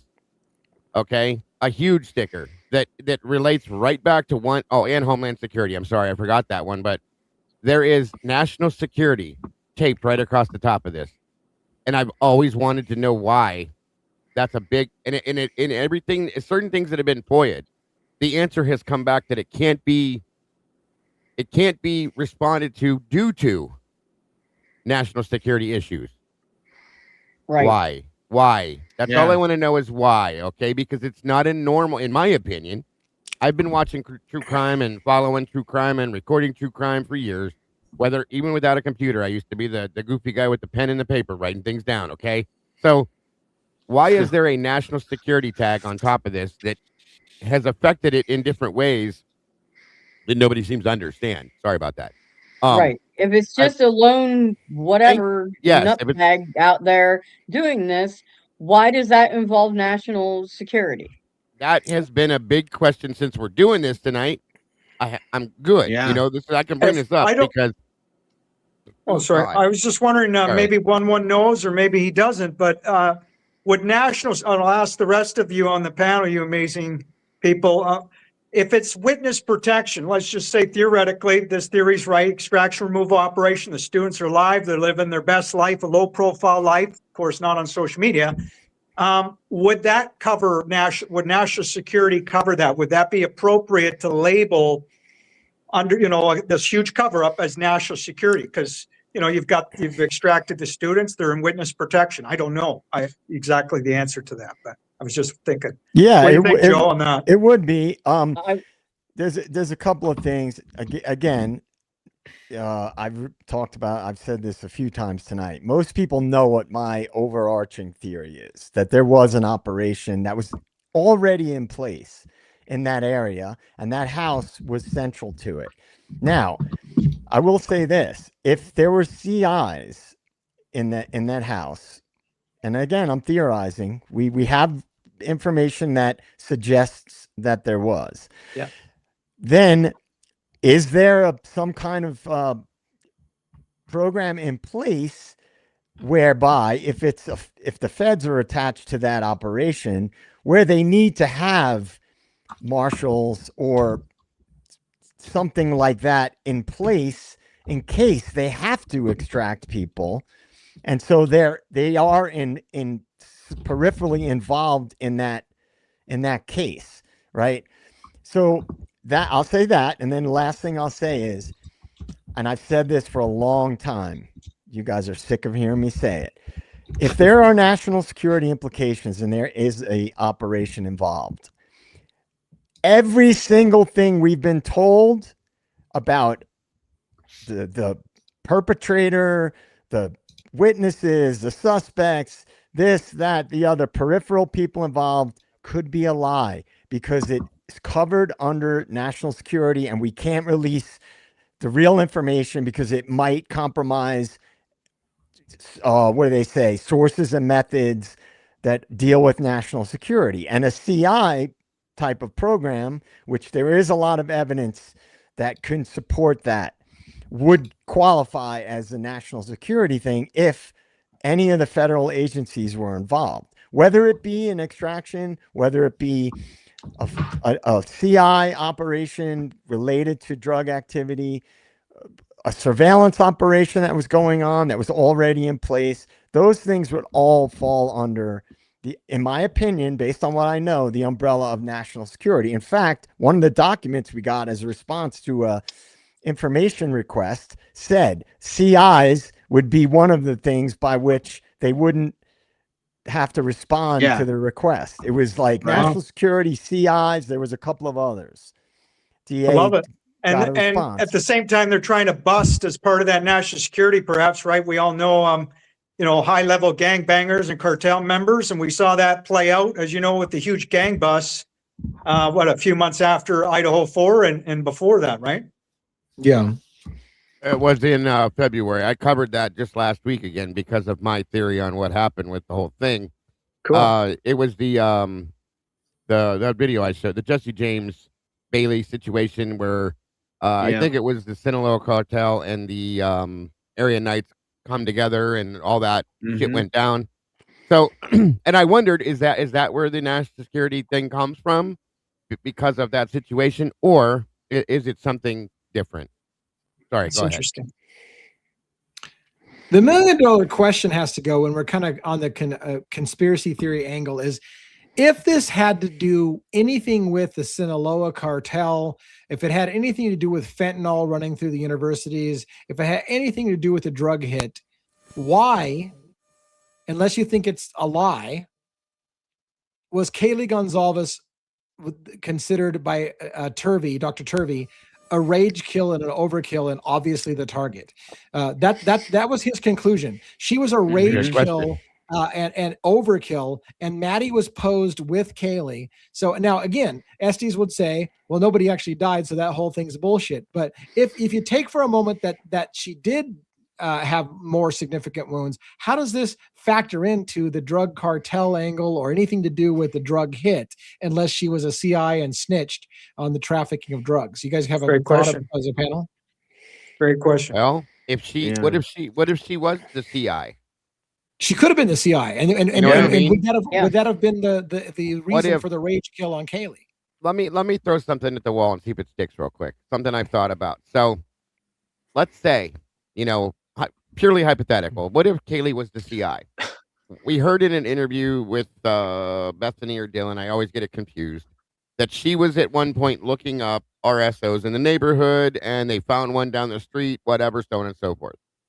Let's just say it like it is, Dago. Sexual offenders, right? Because I'm sure nobody misunderstands what you're talking about. Kaylee was obsessed with sexual registered offenders, sex offender. looking I'm into sorry. predators, right? Yeah.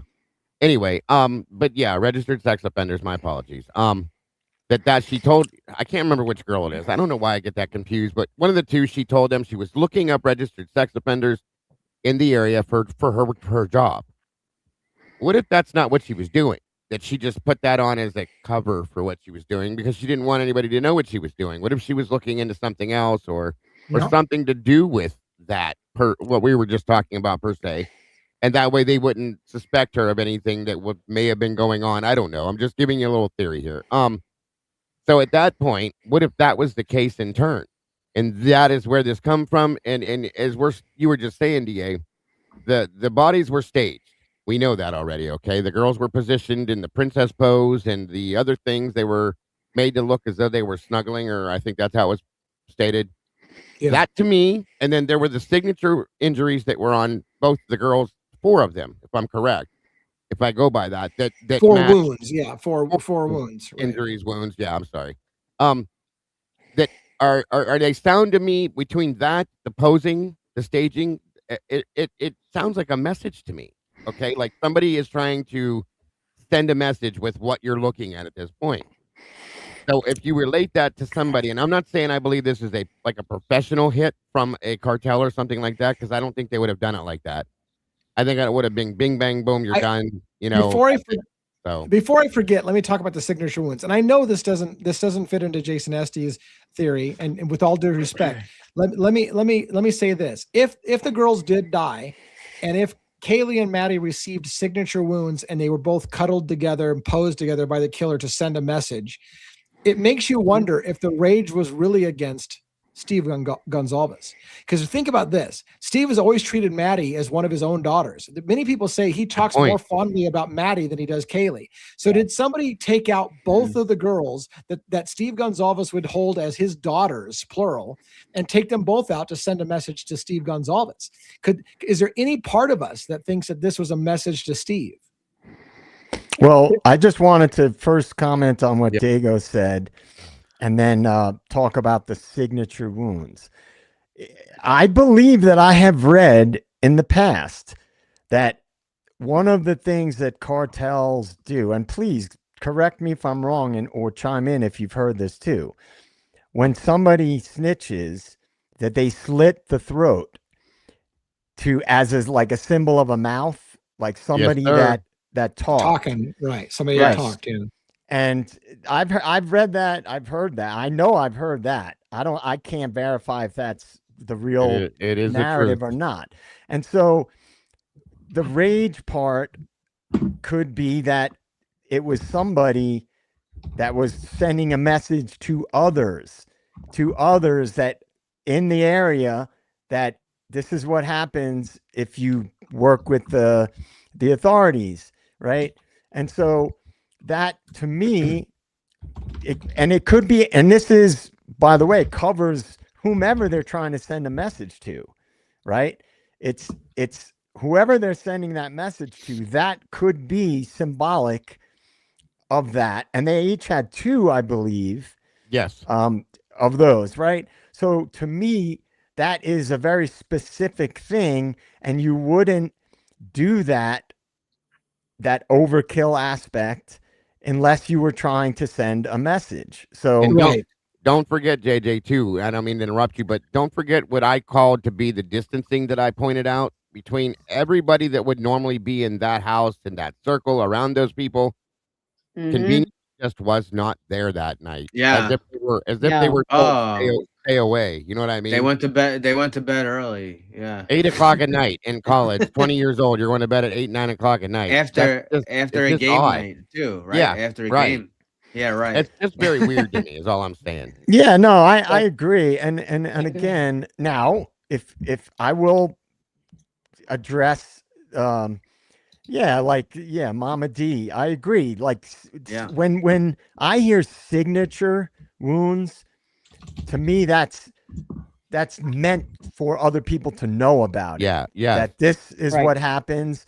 And there may be, I don't know that world, because I haven't delved into that specific world that much. That could be something that's typical to signal others, like, we did this, right? Now, to touch on Estes' point, and I'm just gonna, again, because I will go with logic if logic is there. I'll go with any theory if it has logic. Let's just go with Estes' theory that it was an extraction. But you wanted to distract the public to start talking about things and amongst themselves, and then the online communities and message boards that, oh, this was a drug kid or whatever. Then you would also state information that would lead people to believe it was something else in order to steer the narrative away from other things. So I can look at that.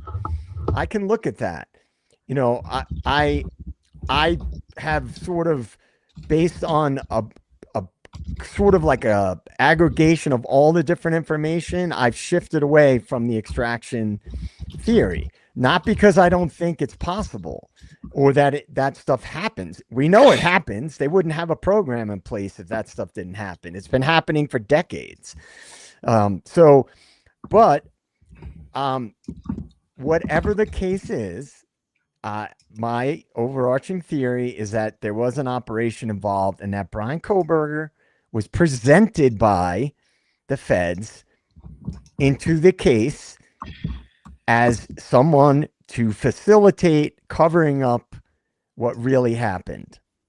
I want to address this comment for one of our members who've been members for 4 months. And Jason Estes, I apologize that we're not quite in your wheelhouse at the moment, but so is it a coincidence that Christopher Wickham was involved in Ruby Ridge? I will tell you this. The Ruby Ridge connection that's most interesting to me as a researcher is the white supremacist angle, right? So we have in this case Aryan Knights being possible as involved in this thing.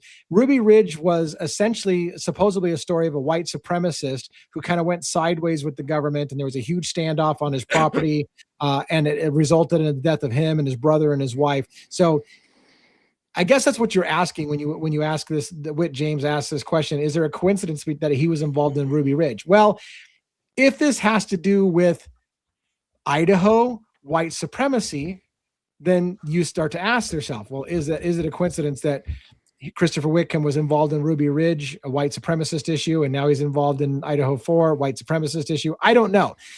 It's a long gap in time. Ruby Ridge was a long time ago.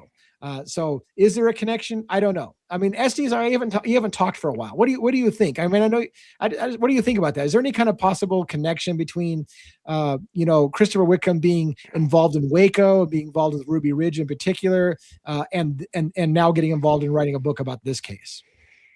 Yeah, but I don't know what to say about that other than I wish I had the privilege and honor myself to interview this guy and ask him some questions and hopefully conduct an interview half as good as you, DA, on this. But maybe I need to put out some more videos, get on back on my channel doing my thing. And I'm very thankful to be on, of course, the show tonight discussing these topics with you. But I just want to, if I may, DA, and address all of you, I like what Dago brought up about when he was bringing up Kaye as a possible CI. Many of us have discussed this as well at different times on your show, I'm sure, DA. Remember that, and I know you guys all know this, you know the case in some respects better than me, of course, even. But Kaylee's phone was never returned, right? And the computer to the mother, at least her phone. So I think that goes back, wouldn't that point towards, her being a CI? And then, of course, the $1 million question is, what was she doing? What was her, as part of an operation, if that's what it was, what was she doing as a CI? What was her role? Did it, in fact, get them killed? I don't think it did, but I do think they were targeted. And I think there was a big cover up. And I truly believe that hopefully that they're alive. Yeah. Let me riff off that a little bit. JJ and I were I don't know what we call it, think tanking, brainstorming, workshopping. I think workshopping is the way that JJ likes to talk about it. We said, look, let's assume for just a second that Kaye was different than all the other victims and that she was the victim of a rage kill, of overkill. What would be the 4, and I say 4 because that's what I broke down, the 4 logical reasons why she was a rage kill. The jealous ex-boyfriend, if I can't have you, nobody can kind of thing, that decides to take her out. That's 1. 2, a spurned male who she made fun of and said, look, you got a little dick. I slept with this guy. He's pathetic, whatever. And now he's pissed because his masculinity has been insulted. Right. 3, a jealous female. You think you're so pretty. You're this little sorority girl that everybody loves. You're so pretty. I'm going to fuck you up. I'm going to mess up your face. You're not so pretty. I got one over on you. Or 4, some kind of snitches get stitches scenario where she was a confidential informant and she said something. Of those 4, I was asking JJ and I to start workshopping.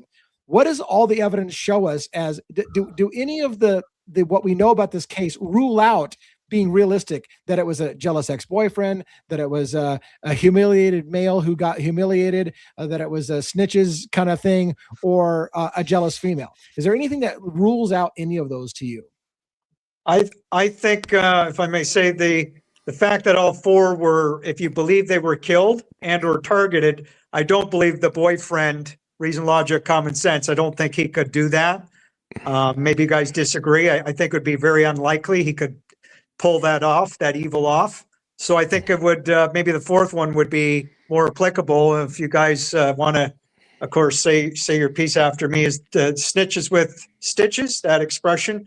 I think that is likely. They were a target of some gang bangers, unfortunately, hopefully, possibly. But I think the cops, what you guys said earlier, and Dago is referring to the surveillance with the cops around. I don't believe that operation could have been taken out, having the students killed under those U.S. Marshals and Sheriff's watch. I don't think it would have happened. That's why I think you have that extraction operation sort of pre-planned, and it was done.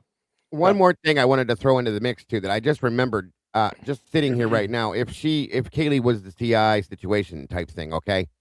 I remembered hearing the Kyle Fry, I think it's pronounced Fry, the other Sigma Kai interview. They was just Kai. Yeah. No. His name is Kyle Fry. It's a newer one. Kyle. Okay, Kyle. Yeah. It's pronounced. I don't know if it's Fry or Frey, but it's pronounced or spelled Frei. So that's what I'm saying. So okay.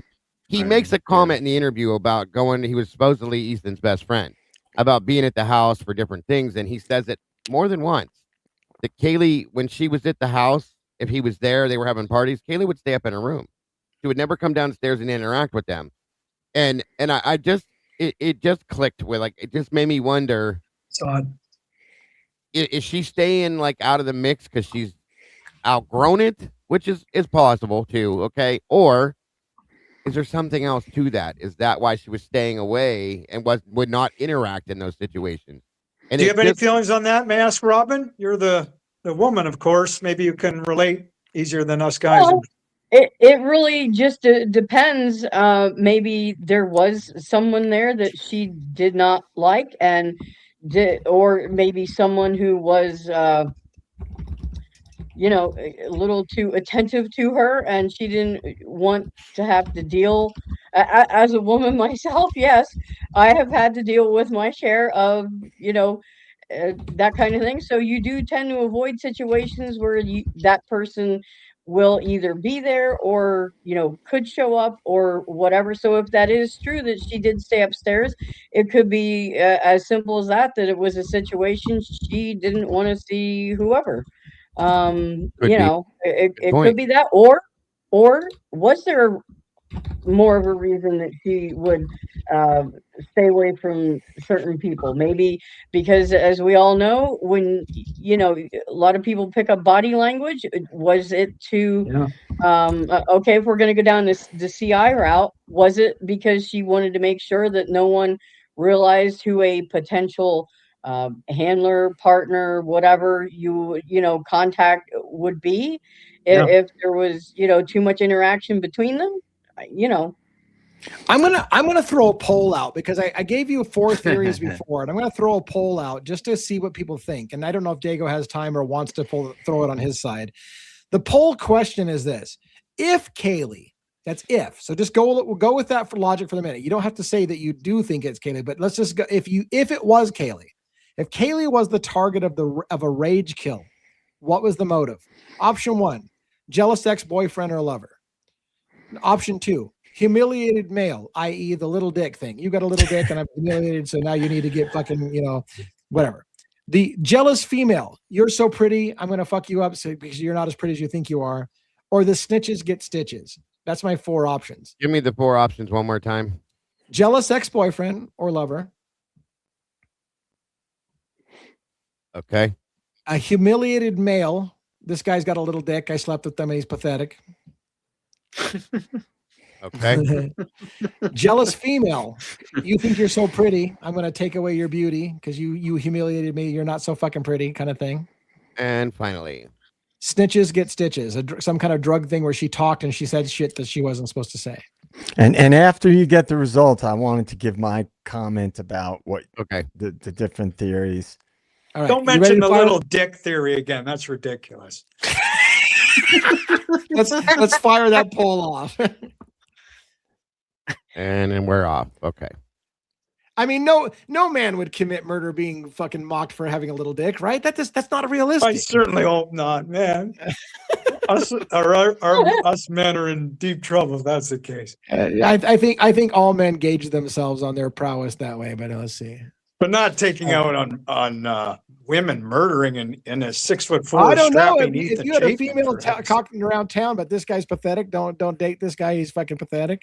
I don't know. And another thing too to take into account is that the night, it was the night of the party, if I'm correct, when they went to the corner club, her and Maddie, there was a very big deal made about the fact that her and Jack DeCour were no longer together. That was going on throughout the night. Howard Bloom said she was there making it public to everyone that her and Jack were over and there was no chance of them getting back together. She was like humiliating him at the bar, and he was there that night. Add that into the mix of everything we talked about with this. I think it's kind of and then add that as they left the bar. Maddie, what did you say to Adam? I told him everything, and she sounded highly irritated. Meanwhile, she's texting incessantly the whole time. So there's definitely, I think all of that, you throw that in a blender and hit that button, you have something there, I think, truly and honestly. I wish we could ask Steve G's wife, the lovely Christy Gonzalez. Does she know? I would think she knows. Who was your daughter texting? Ask her delicately this. Who was she texting?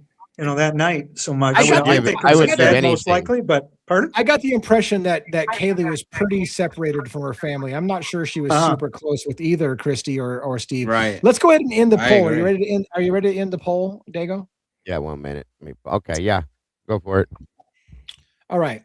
So my results are the number one option that came in of those four was 54% came in as the overwhelming result. Snitches get stitches would be the reason why Kaylee got killed. Same here. Coming in number second and three, tied at 19%. Jealous ex-boyfriend or the jealous female, you're so pretty, I'm going to mess you up kind of thing. And coming in last place is the humiliated male of some kind. Hey, you're pathetic. And then the rage killer for that. I got, if Kaylee was the target of a rage kill, what was the motive? Number one answer is snitches get stitches at 41%. Jealous female came in at 27%, number two. Ooh. Humiliated male came in at 19%, number three, and jealous ex was 13% at number four. So again, that's interesting. Yeah, stitches get stitches, and I think a lot of people have felt that through this whole thing, that there was something there with that. You know what I mean?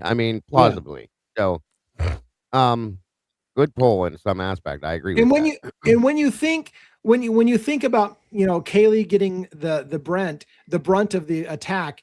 You think it's because the obvious jump is somebody that was spurned by her, a lover or whatever. It's the jealous ex-boyfriend that would immediately come to your mind of, and again, you go back to O.J. Simpson and how bad Nicole Simpson got the attack kind of thing. You think it has to be somebody who was just really slighted, but snitches get stitches is a really strong option.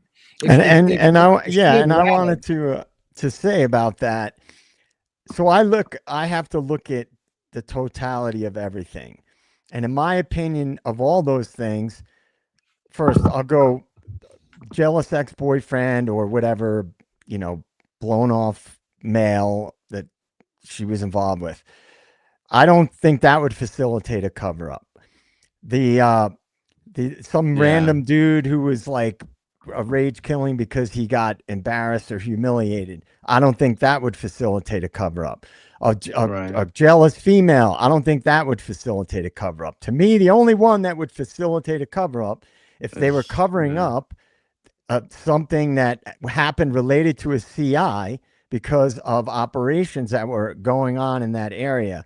To me, that's the only of those four. Now, I could tell you, DA and I talked about a bunch more that would facilitate a cover-up. But in this context, to me, overwhelmingly, that's the only one that would facilitate a cover-up, which I think we would all agree there was.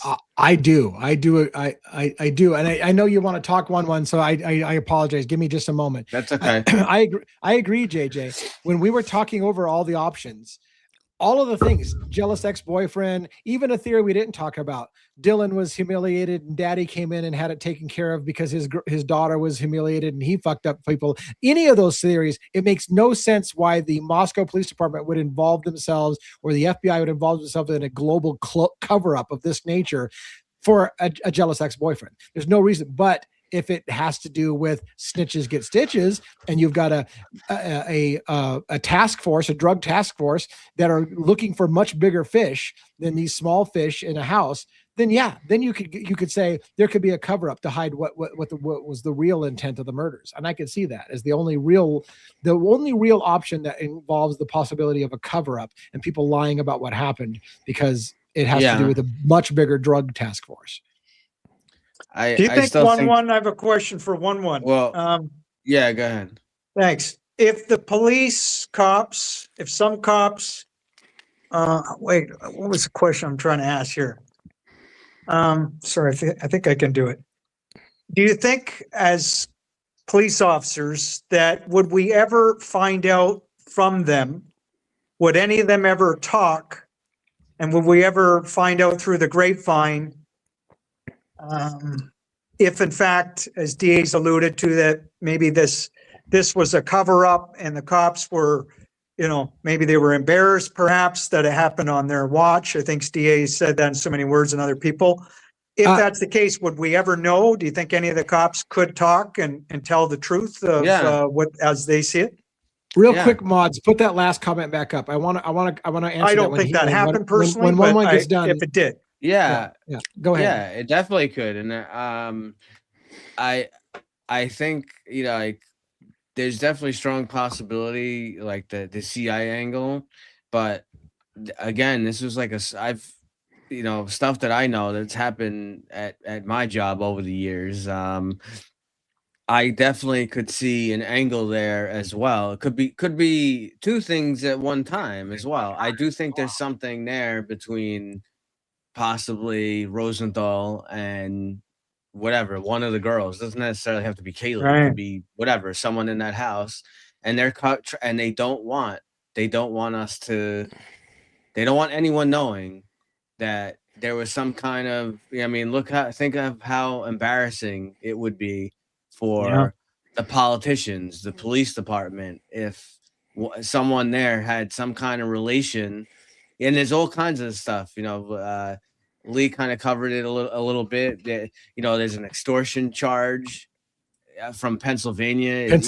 Right. These guys, Kaylee, we know now Kaylee and Maddie were doing stuff with OnlyFans. Is there some kind of weird extortion thing going on? Could be either from them blackmailing someone or someone kind of blackmailing them. There's all kinds of crazy.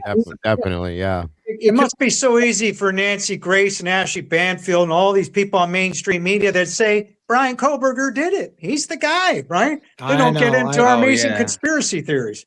So I want to answer Myron UT2NF. Am I I'm trying to figure out if that means something. But anyways, Myron asked the question, and so I just want to briefly say this because other things have gone by.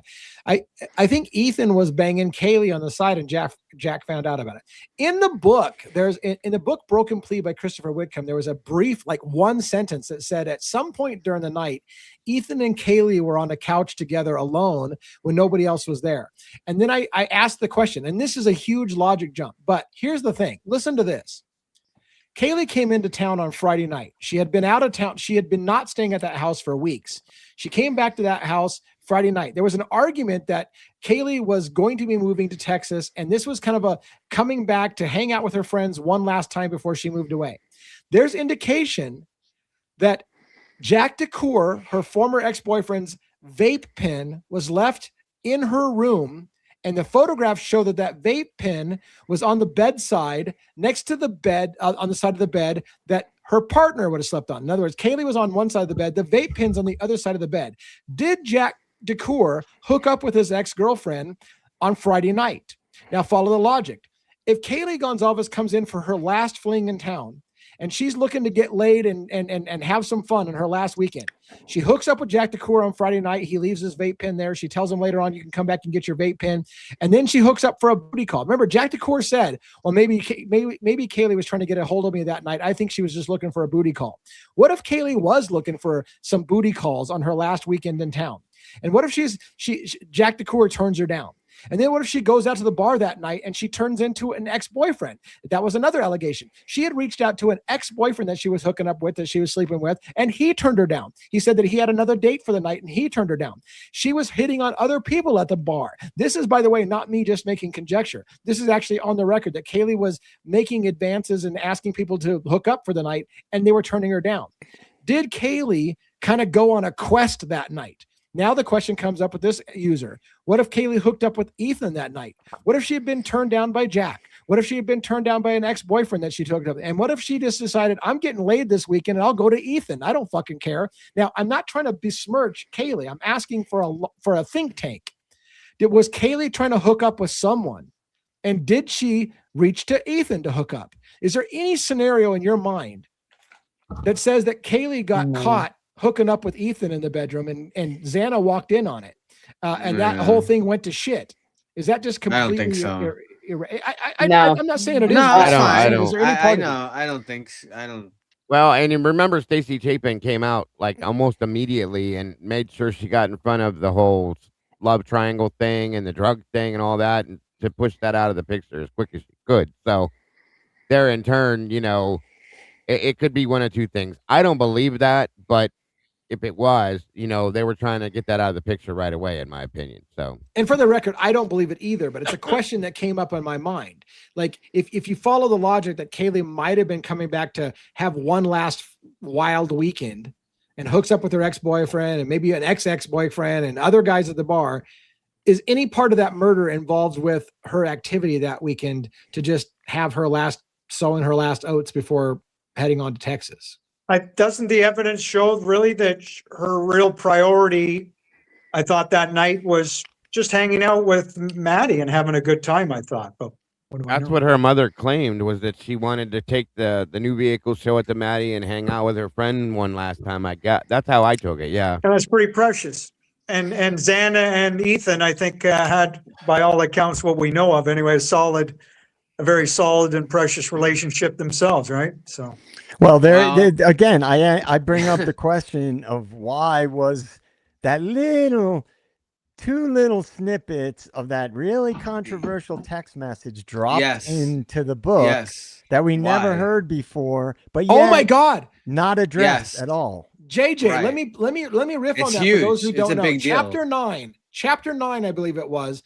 There was a bunch of text messages that Christopher Wickham outlined in his book. Two crazy messages happened it happened early in the night, I think on the 12th, and then sometime early in the morning on the 13th. It was two messages from a woman named, or a contact named Erica. That's all it was listed, Erica. And it says simply, "You're being cheated on." This was sent to Ethan Chapin early in the night on the 12th, and then early in the morning on the 13th. You're being cheated on a second time. And I immediately went, who the fuck is Erica? We've all said, who the fuck is Erica, right? Who the fuck is Erica? And is him being cheated on have anything to do with this case? It's super interesting. And he was asked about it. I don't know if it was on our show or another show. He was asked about Erica, and he said he has no idea. Like, this is where, like, I'm like, what the hell? Like, he said that he doesn't know who Erica is. Well, if you don't know who Erica is, and you said that you have the text messages of everyone, but you can't, you don't want to shame, not everything is relevant. Then why put it in?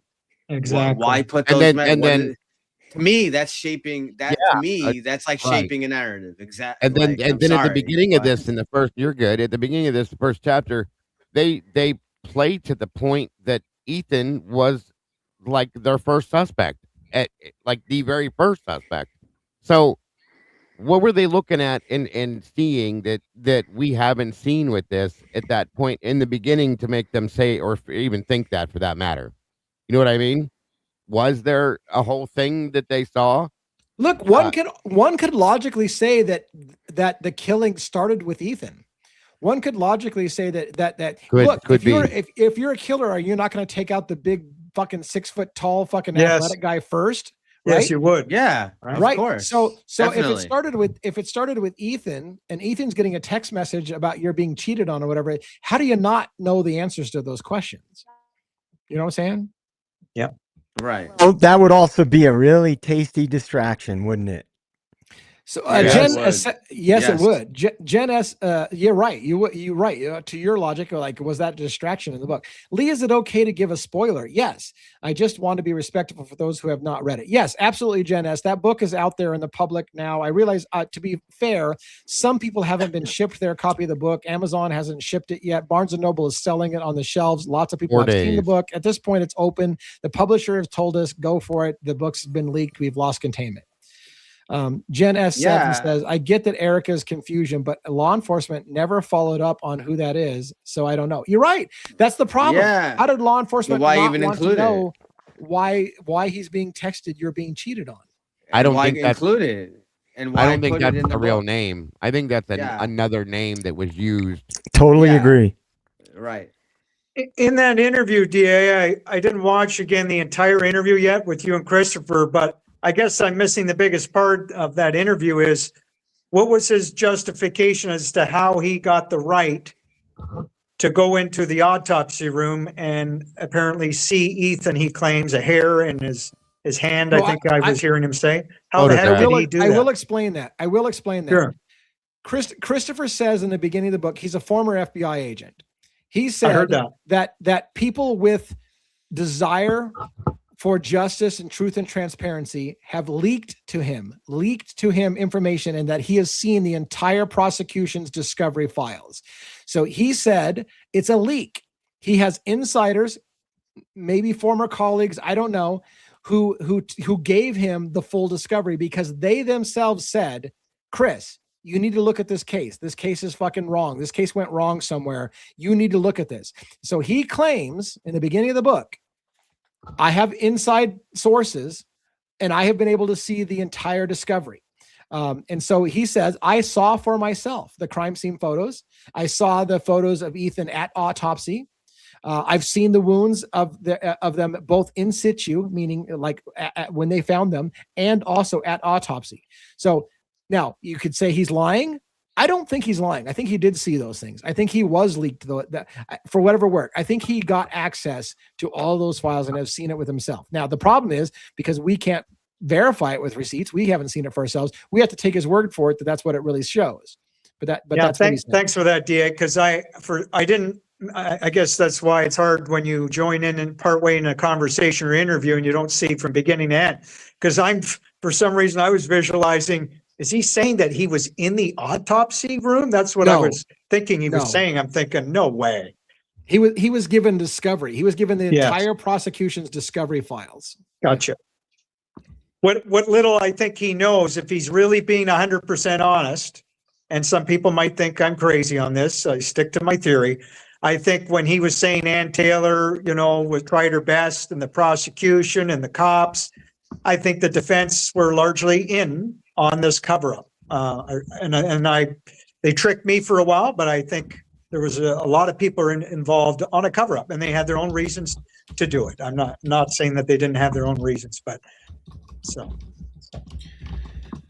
Wow, I've completely lost track of time. We usually wrap up in 2 hours. We're 2:22 and we're fucking going strong. Go ahead. I got something to show from backstage. I don't have to read the whole thing. I haven't read it. Cat's Mojo sent this to me in Discord. Oh God, I hate that I have to fucking hold on. Stand by. I don't even know what happened. By the way, I just legally, I want to qualify when I say defense involved in the cover-up. Of course, I mean just covering up, certain aspects of this case, and it was a show trial, and I think they know the students are alive. That's all. Gotcha. Thank you. Thank you. So apparently, this is a new article that came out today with Brian Koberger's mother. So I don't know if you guys are able to read. I don't know if you could read can you read it? Okay. Or I can see it. If I put my glasses on, I can read it better. Okay. He's my angel. So that's how, you want to read? Yeah. He's my angel. I'll read it. These were the words of Brian Kohberger's mother used to describe her son after armed FBI agents stormed the family's home in the dead of night and arrested him for the murders of 4 students. My son would not do this. I will stake my life on it. It had been 47 days since Kohberger fatally stabbed Kayla Gonzalez, Madison Mogan, Xana Kernodle, and Ethan Chapin in their off-campus home in the college town of Moscow, Idaho on November 13th, 2022, in a crime that shocked America and sparked a nationwide manhunt. While police were criticized for releasing little information behind the scenes, they had quietly homed in on the loner criminology PhD student at a nearby Washington State University who had since fled the state. God damn it. Anyways, and traveled 2000. He was fucking already scheduled to go back home with his family. He went home. He didn't flee nothing. Anyways, who had fled the state and traveled 2,500 miles across the country to his parents' home in rural Pennsylvania. In a stunning dawn raid on December 30th, 2022, agents stormed the family home and pulled mother of 3, Marianne Kohberger, her husband Michael, and daughter Amanda from their beds as the killer was taken into custody. Now, Marianne's comments to law enforcement in the immediate aftermath of her son's arrest can be revealed for the first time by the Daily Mail, shedding new light on Kohberger's home life and the unusual close relationship with his mother. They came from transcripts and reports from Marianne's interviews with 3 FBI special agents that day and are set to be published in the upcoming book, Broken Plea. The explosive search for truth behind the Idaho 4 murders by Christopher Wickham. I didn't know that this was in the book, Broken Plea. I read the whole book. I don't remember this particular being called out. All right. With his parents staying silent in the 3+ years since that day, aside for 2 brief, carefully crafted written statements, the comments offer the first glimpse into Marianne's thoughts about her son's involvement in the murders. They reveal how a seemingly blindsided Marianne instantly insisted that her angel son could never, ever be a killer, and that there must be some sort of terrible mistake. What's going through my mind now is that this is a really, really bad mistake. What's going on, like what's happening here, she told her agents, we know what our, who our children are, In the interview, the high school special needs assistant also offered up an innocent reason for why Kohberger had bought the knife used in the murders. In a stunning twist, she even suggested the purchase had been her idea. When her son moved to Albertsville and the Poconos in Pullman, Washington, that summer to enroll in WSU. Marianne recalled a conversation in which she suggested Brian obtain something to defend himself in the event of a bear attack while Brian hiked in Western USA, the FBI report read. The agents added that Marianne did not know that her son had purchased anything for this purpose and was unaware Brian specifically purchased a knife for this purpose. Kohberger bought a military K-bar knife and a brown leather sheath from Amazon in March of 2022, 8 months before the murders and 3 months before he left Washington. They were delivered to the family's Pennsylvania home. All right. While the knife itself has never been found, the sheath became the smoking gun in the investigation. In a frenzy of the massacre, Kohberger left the sheath behind. Allegedly, you motherfucker. You don't know that fucking happened. God damn it. Anyways, in the frenzy of the massacre, Kohberger left the sheath behind at the scene, and the DNA on the clasp came back to match him. No, it did not. I fucking will tell you. Nope. No, it did not. That is not his DNA. That is not his DNA. No. But anyways, fuck. Oh, damn, my head's going to explode. All right. During the December raid at the Kohberger home, Marianne, Michael, and Amanda were taken to the Pennsylvania State Police Fern Ridge Barracks in Blakesley to be interviewed separately while Kohberger was taken into custody on a warrant for murder. The couple's 3rd child, Melissa, lives in New Jersey and was not present at the time. Marianne's comments to FBI Special Agent Jessica Mahoney, Matthew Mark Phillips, and Eric Bailey revealed her apparent lack of awareness for what her son was capable of, despite their close bond. When the agent asked if she had any concerns about behaviors that might indicate his involvement in the murders, Marianne was steadfast in her denial. Never, ever, ever, she said. There's a mistake. Something is wrong somewhere, and that's what I believe, and that's what I know in my heart. Marianne repeatedly denied her son's possible involvement and insisted her youngest child did not have any anger issues or hold grudges. To her, it was simple. He's my angel. Horseshit article. Wow. Of everyone in his life, Kohberger's mother confirmed that she was the person who spoke to and confided in the most. The pair would have mother and son talks, she said. By the way, Kohberger, fuck. All right, listen. Over 3,000 something text messages on Brian Kohberger's phone were analyzed, and every single one of them, except for about 8 or 9, according to the book Broken Plea by Christopher Wickham, were to his family. He was, unfortunately, if you want to say it, a mama's boy. Brian Kohberger loved his mama. He loves his family. All of his communication. He talked to his family daily. And yet the fucking media, I'm sorry I'm on a rant, the fucking media spun it on Brian Kohberger called his parents the day of the murder. Yeah, like he did every motherfucking day. He's a fucking mama's boy. He called his mom every day. I'm sorry I'm losing my mind. All right. He would speak mostly to me, she said, but would sometimes call his father and talk to his sister once in a while too. The Daily Mail previously revealed that Kohberger had an intensely close relationship with his mother, because he's a mama's boy. Anyways, calling her multiple times and speaking for her for hours on the phone every day. He named his parents mother and father in his phone contacts and addressed them as such in texts. And again, of the 3,000 something phone text messages on his phone, all but like 8 were to his parents, his family directly. That's me adding spin. His mom was his primary source of communication, and he spoke to her all the time, every day and night.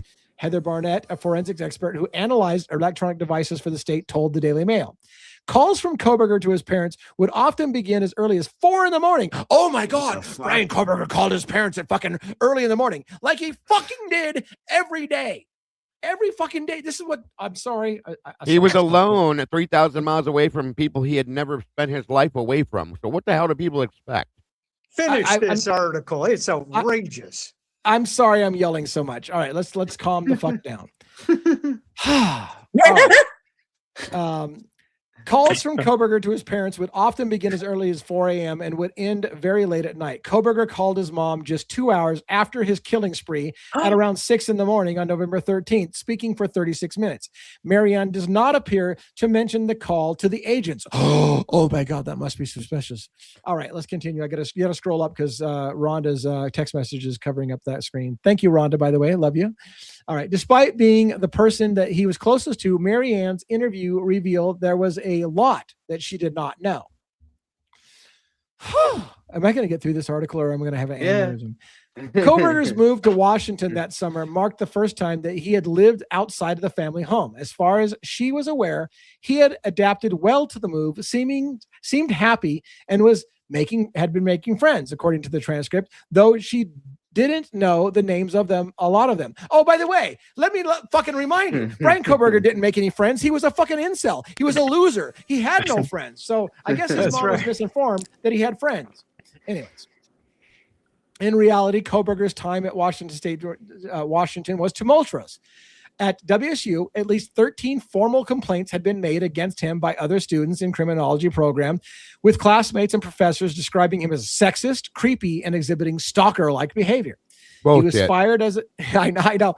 This is where our article turns, right? This is where they got to go back to shaping the narrative.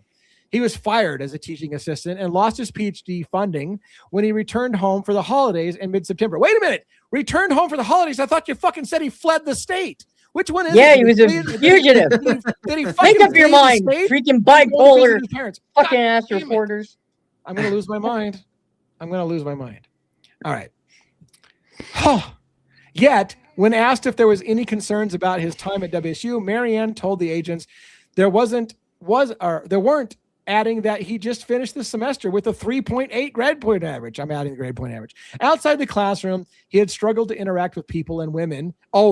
See, here comes the narrative shaping.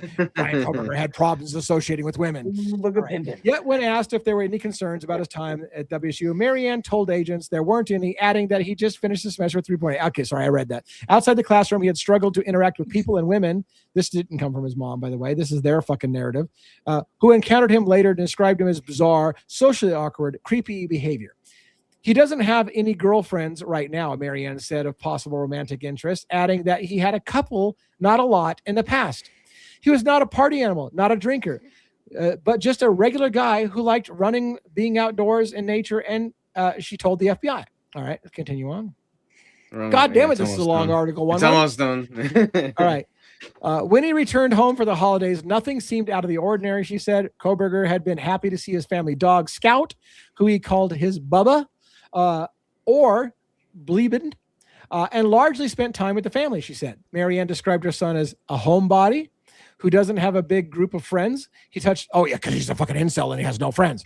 He touched base with one of his friends from Arizona who's still in it. Oh, fuck, the Arizona thing. Don't get me started on Arizona. Fuck, we got to talk about that in some future video coming up. Arizona, anyways. But no, he's been mostly home with the family, just chilling, she said. She described her son as very organized and acknowledged that sometimes he was up at night, traits that would later track with the level of planning that went into his nightmare crimes. Oh, fuck, he's a late night guy. He must be a chiller.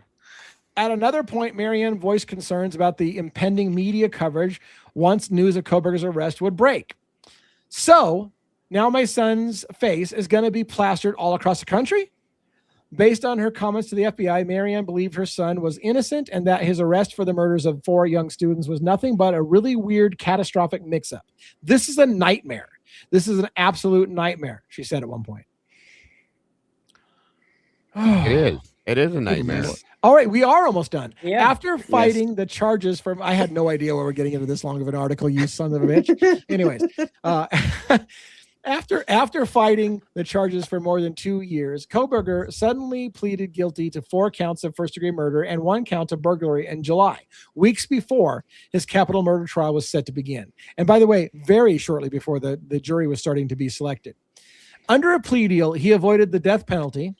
Gee, I wonder why you accepted the plea deal, because you avoided the death penalty and was sentenced to life in prison with no possibility of parole, while also waiving all rights to appeal, which, by the way, is up right now for debate in the Supreme Court of the United States on whether or not a person can waive their rights to appeal when that's your constitutional right. Anyways, his parents, Marianne and Michael, attended the change of plea hearing, watched their son confess to the vicious crimes. 2 weeks later, Marianne was joined by Amanda at his sentencing. Michael and Melissa were absent. Since then, Marianne has maintained her public silence about her son's crimes. Her daughter, Melissa, the only family member to speak out, told the New York Times that their mother prays for the victims and their families every single day. All right. I'm going to have an aneurysm. Thank you, 1-1, for providing me a long-ass reading experiment. Let's put the rest of the panel back on screen. That's nonsense. Can you send that to me in Discord, 1-1? Sure. How many people will read that article, do you think? How many thousands of people, instead of being on your show, DA, even though you got a great audience and a lot of people, how many people do you think will read that article? They don't have to. He read it. Yeah. Right. You know, I'm curious. I just want to say something real quick here. Okay. If you are going to convict a man on how close he is with his mother, there's a lot of men who are very close with their mothers. Okay. My brothers included before our mother passed. And specifically my one brother, if he was upset in the middle of the night, it didn't matter if it was 3, 4 o'clock in the morning, whatever it was. Who did he call? My mother. So if that's what they're going to go with, these creepy ass son of a bitches, and they're going to convict this man because he called his mother, that you want to talk about shaming? Sorry, you're going to convict this dude on this? Shove it up your ass. Robin, I don't think I've ever heard you say the phrase "shove it up your ass." And there's no proof that. You never heard me say a lot of things, DA. But I know. I'm super proud of you on a Friday night, just pulling that shit right out. That's and look, there's no proof that a K-bar knife was even used. It says wounds consistent with that. Oh, we love that. Dr. Turvey said, I hate shove that up your ass too. Yeah, Dr. Turvey specifically said Nothing specifically said the wounds were committed by a K-bar knife. All it was a fuckery of language. It could be consistent with a bladed knife, such as a K-bar knife. Nothing in the reports ever said that the wounds were committed by a K-bar knife. They just said it was potentially consistent with a bladed knife, such as a K-bar. What do you got there, Dago? It's another K-bar. That's a little long for a K-bar. You're muted. How many inches is that? This is what I think was used. In my opinion. I was going to say that's a lot bigger than 8 inches. I don't know. I mean, I don't know. This is what I think was used. That's a machete, right? Is that kind of a machete? It is a machete, yes, because of many of the descriptions of things. That is what one of the main weapons I believe was used. Because again, if somebody was chased around, that's the best way to do it. You have a distance between you and the person, and you can still attack them with that thing. And certain other things that we saw in the photographs make me believe that as well. I've always said that from the beginning, that I do believe that is probably one of the main weapons. Yeah, and that's like a machete to the zombie dragons comment. It is. If I believed what you were saying, Dave, I wouldn't sleep tonight. I gotta go, guys. Excuse me. I really appreciate the time. Thank you for inviting me, and I miss all of you. And I hope I can do this again sometime in the near future, up to DA and the rest of you, of course. Thanks, Jason Estes. Thanks for joining us tonight. Have a great night. Thank you. Enjoy the rest of the evening, guys. Take care. Thank you. Appreciate it. Dago, I got the link back. It's in the backstage. Hey, DA, we ready to address the bombshell of the green jacket? Oh God, dude, we're already at 2 hours and 40 minutes. You know I only do a 2-hour show. How the hell are we still here? How are we even here still? Dude, you got over 600 people in the chat. People are tuned in. You can't bail on people. Yeah, if you want to talk about the green jacket, let's do it. I mean, in the book, he addresses the green jacket found in the bottom unused bedroom that was soaked in blood, and a bracelet, a broken bracelet that also had blood on it. And I don't have it right in front of me. They used like words like unconflicted. Testing was unconflicted with the other people in the house, except for Dylan Mortensen. Okay. Now, why would that be dismissed and not followed up on? Dude, look, I don't have the energy to do this. You're going to fucking make my brain explode. How the fuck do you ignore a bracelet and a bloody jacket on the fucking first floor when the killer never went out the fucking first floor? Remember, he went out the back. God dang it, man. You're going to make me lose my mind. Yeah, how did that get overlooked? It's a major problem. Well, when they tested this jacket, if I remember correctly, they came back and said it doesn't match anything. That's what they said. That jacket that was Dylan's has nothing to do with anything convenient. Every part of this investigation was, we already have our theory. It was a lone killer who went out the back door on the second floor. Therefore, every single thing that didn't match that narrative was just dismissed. Hair that was in Ethan's hand was considered debris. Hair that was not Brian Koberger's in the bed up with the Kaye and Maddie was listed as just debris. Any kind of evidence of a cleanup or blood down below on the first floor had to be inconclusive and not part of the crime scene because he went out the back door. They just ignored. They just flat out ignored anything that wasn't. And guess what they did conveniently? They covered that jacket in Amito Black with so much of it, in my opinion, that they killed anything that was on it. There's no way to trace it at that point. When you overdo it with that stuff, it's done. That's exactly what I believe they did. So saturated, yes. People are saying it in the chat too. They saturated, therefore it would kill it. It's gone. It's worthless. I don't remember, JJ. Do you remember? Look, all of you on the panel have read the book. Did any of you remember? Did they say specifically that blood on the jacket was Dylan's, or did they just say DNA was? I can pull it up right now. Yeah, please do, because this is one of the things JJ. I got my tablet here for that reason. Yeah, this is one of the things JJ and I were talking about. If it was Dylan's jacket, and I thought they implied it was Dylan's jacket, then of course Dylan's jacket. They did. It is hers. It was hers. Right.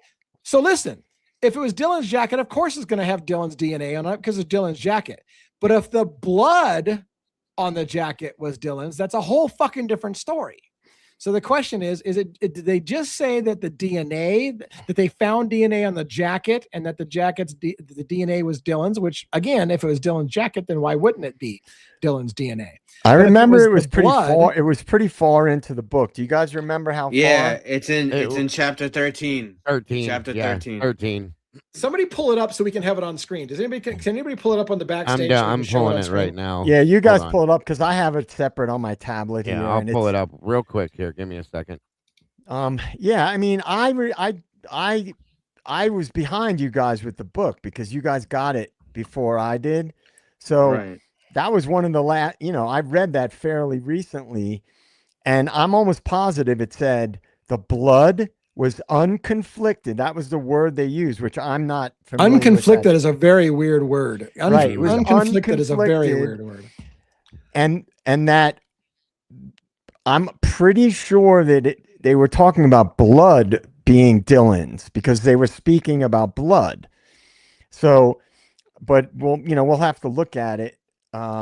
Real quick, Whit James for the $4.99. Thank you so much for supporting the channel. Unfortunately, at the moment about the Celebrite interview, we're gonna have to set that aside. Even though I super appreciate you donating to the channel, but we're on this fucking blood of Dylan. I don't want to sidetrack from that right now. But so thank you, Whit James.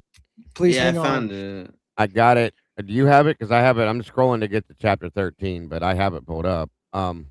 Yeah. No, I'm looking at it's just look in chapter 13. And while you're looking, guys, Zombie Dragon made a comment about we didn't address Xana's mom, potentially the ratting scenario. And we did address it indirectly. We talked about a drug hit related type thing, CI, snitches get stitches. The reason why we didn't specifically address Xana's mom is because based on all the information, it was determined by Turvey that Kaye was the target. And so we were looking at it from the angle of Kaye potentially being a CI. By the way, real quick, one of our superstars on my team, Amanda, is texting me backstage, and she says that she's pretty sure that they used Blue Star and not Amino Black. Yeah. And then yes, that's correct. She is it tested correct. positive for blood, but since it was sprayed, they couldn't determine whose it was. Yes. Yeah. It destroyed the DNA bases. I can read it here. Isn't that fucking convenient that it destroys the fucking DNA so you can't tell whose it is? Right. Yeah. We know. Is it just me? Yeah. No, you're right. Amanda. Thank you, Amanda. Right. I'll read the part what JJ's talking about. We know police found the downstairs bathroom scoured and completely empty of what one might expect to find in college housing, but not why they disregarded that as normal. We know they found a blood-soaked green jacket in the empty first floor bedroom and that it tested positive for DNA mixtures that could not be deconflicted except for one, which was Dylan's. That's what it says. All right, so it was DNA. It was DNA. Yeah. So DNA means what? If it was Dylan's jacket, it was blood. She wears it all the time. It could have been her hair. It could have been skin cells. It could have been. They're not saying where the DNA came from. So here's the question we talked about earlier with the cleanup. Part of my theory is that when the shit went down, they absolutely knew exactly what went down. They saw it. They called their contact. My theory has to do with that house being involved in an operation. They had a contact because they would have had to have had a contact with somebody, right? And then the contact went to the house or was in the area already, and then some of the cleanup stuff happened, and that is potentially why that jacket had a lot of blood on it because of that. And maybe it was overlooked and it was left down there, and they didn't think to get rid of it because they were overwhelmed with everything else that was happening. Well, and that's very good. I feel like it may have been taken off and tossed in that corner, thinking, nobody's going to see this in here at some point. You know what I'm saying? Just saying.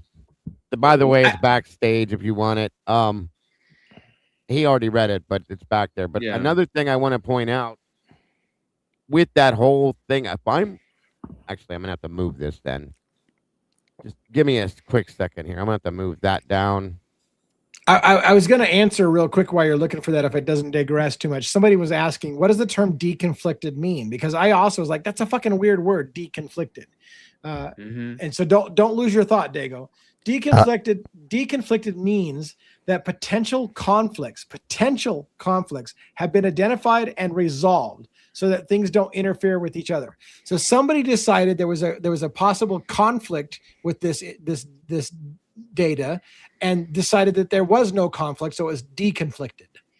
Gotcha. She wasn't, this photograph, Lee, the picture that we see of her laying on the couch that night, she's not wearing that jacket while laying there, is she? Or covered up with it, is she? Is that the photo you're talking about? That one right there, yeah. That's not the same jacket, right?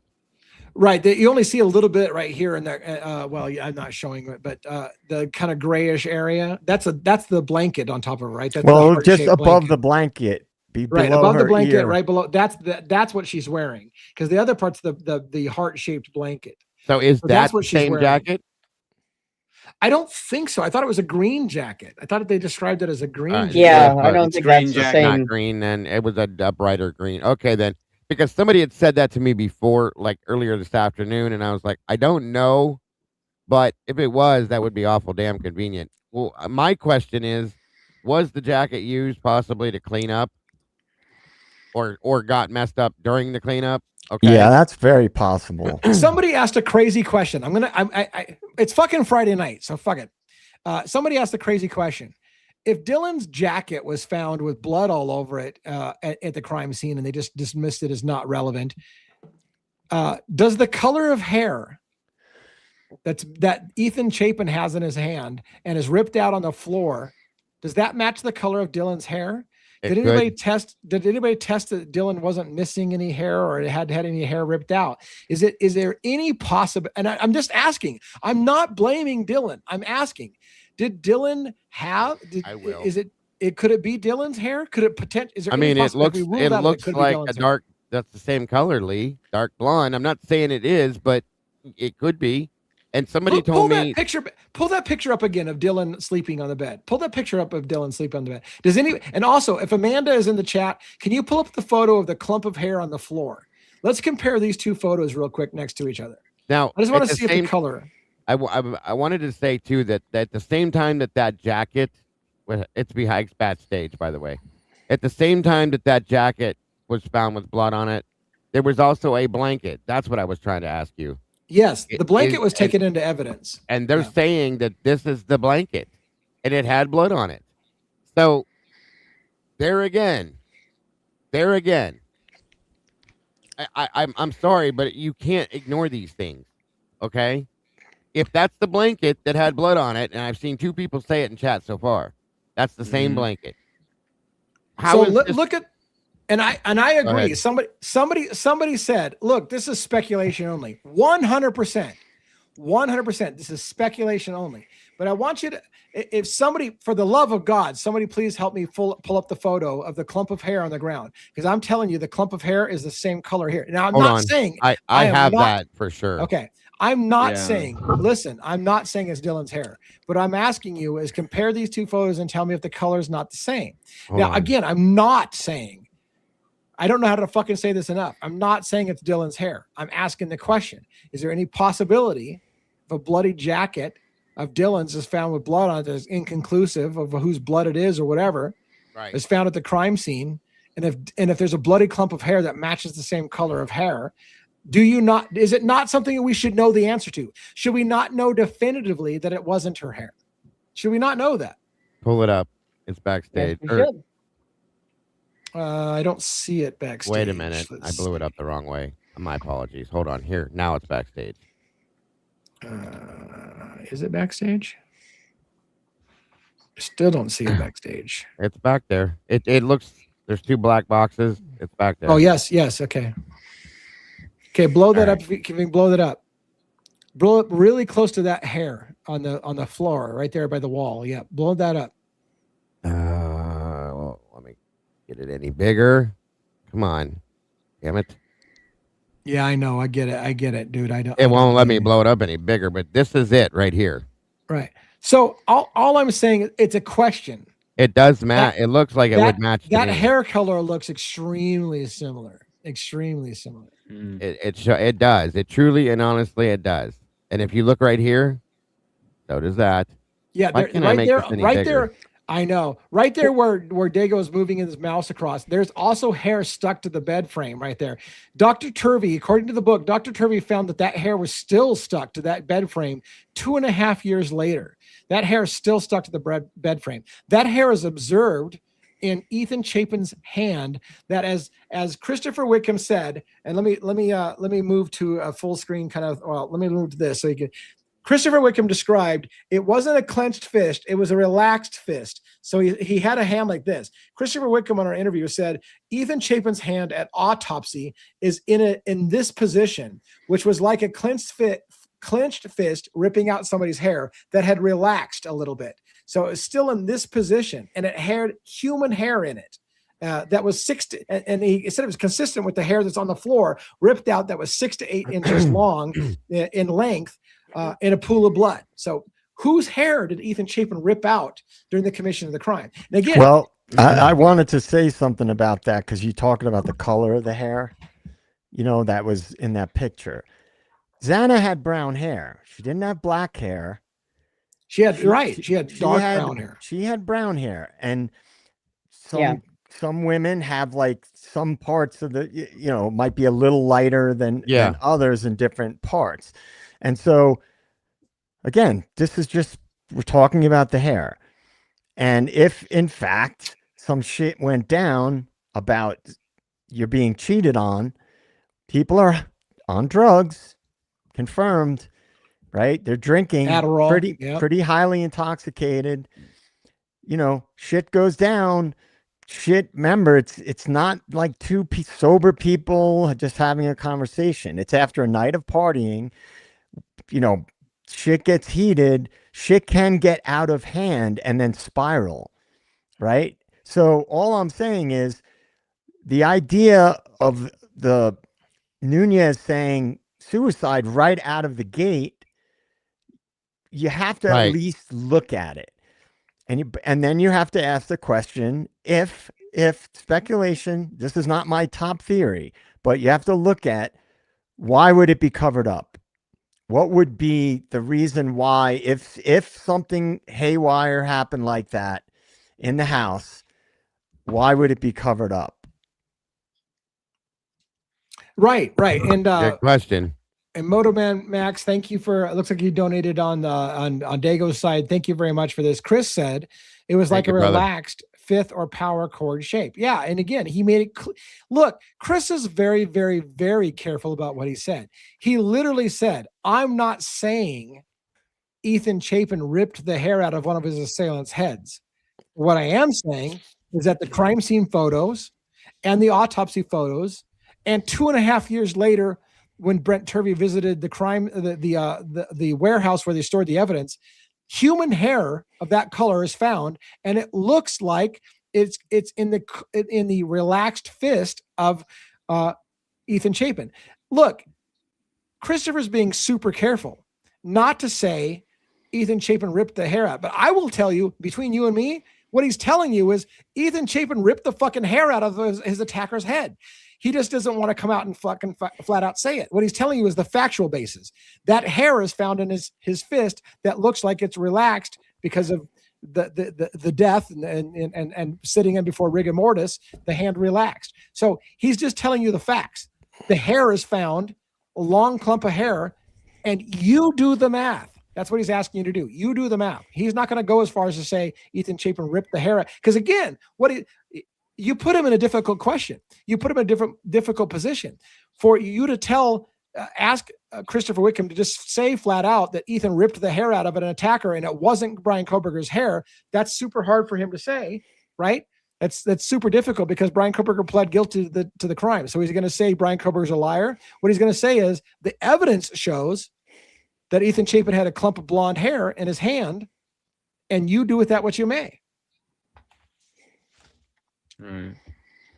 Well, the question that keeps coming up in the chat, I've seen it several times from several people, is the cleanup and who had the time, who waited to call, who waited 8 hours to call, and then the frat angle.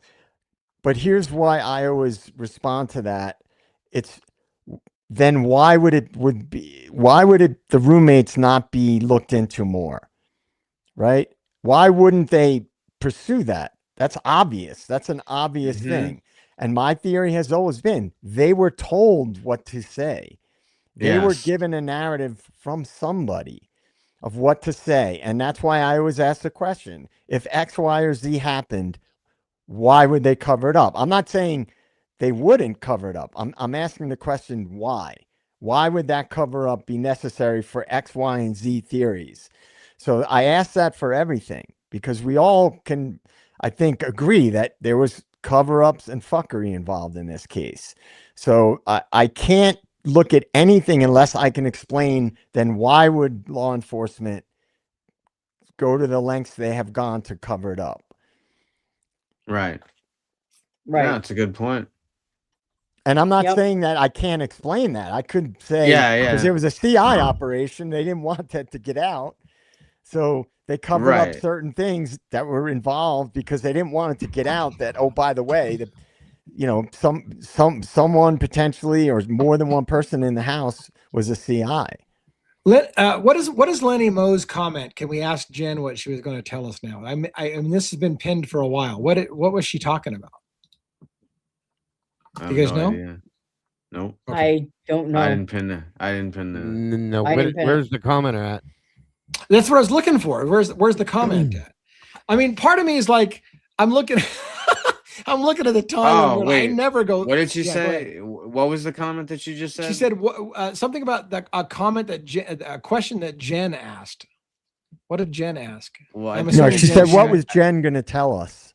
Oh, yeah. So what was Jen going to tell us? Oh, she's talking about the Kopaka thing. Well, she's talking about the 25 pages.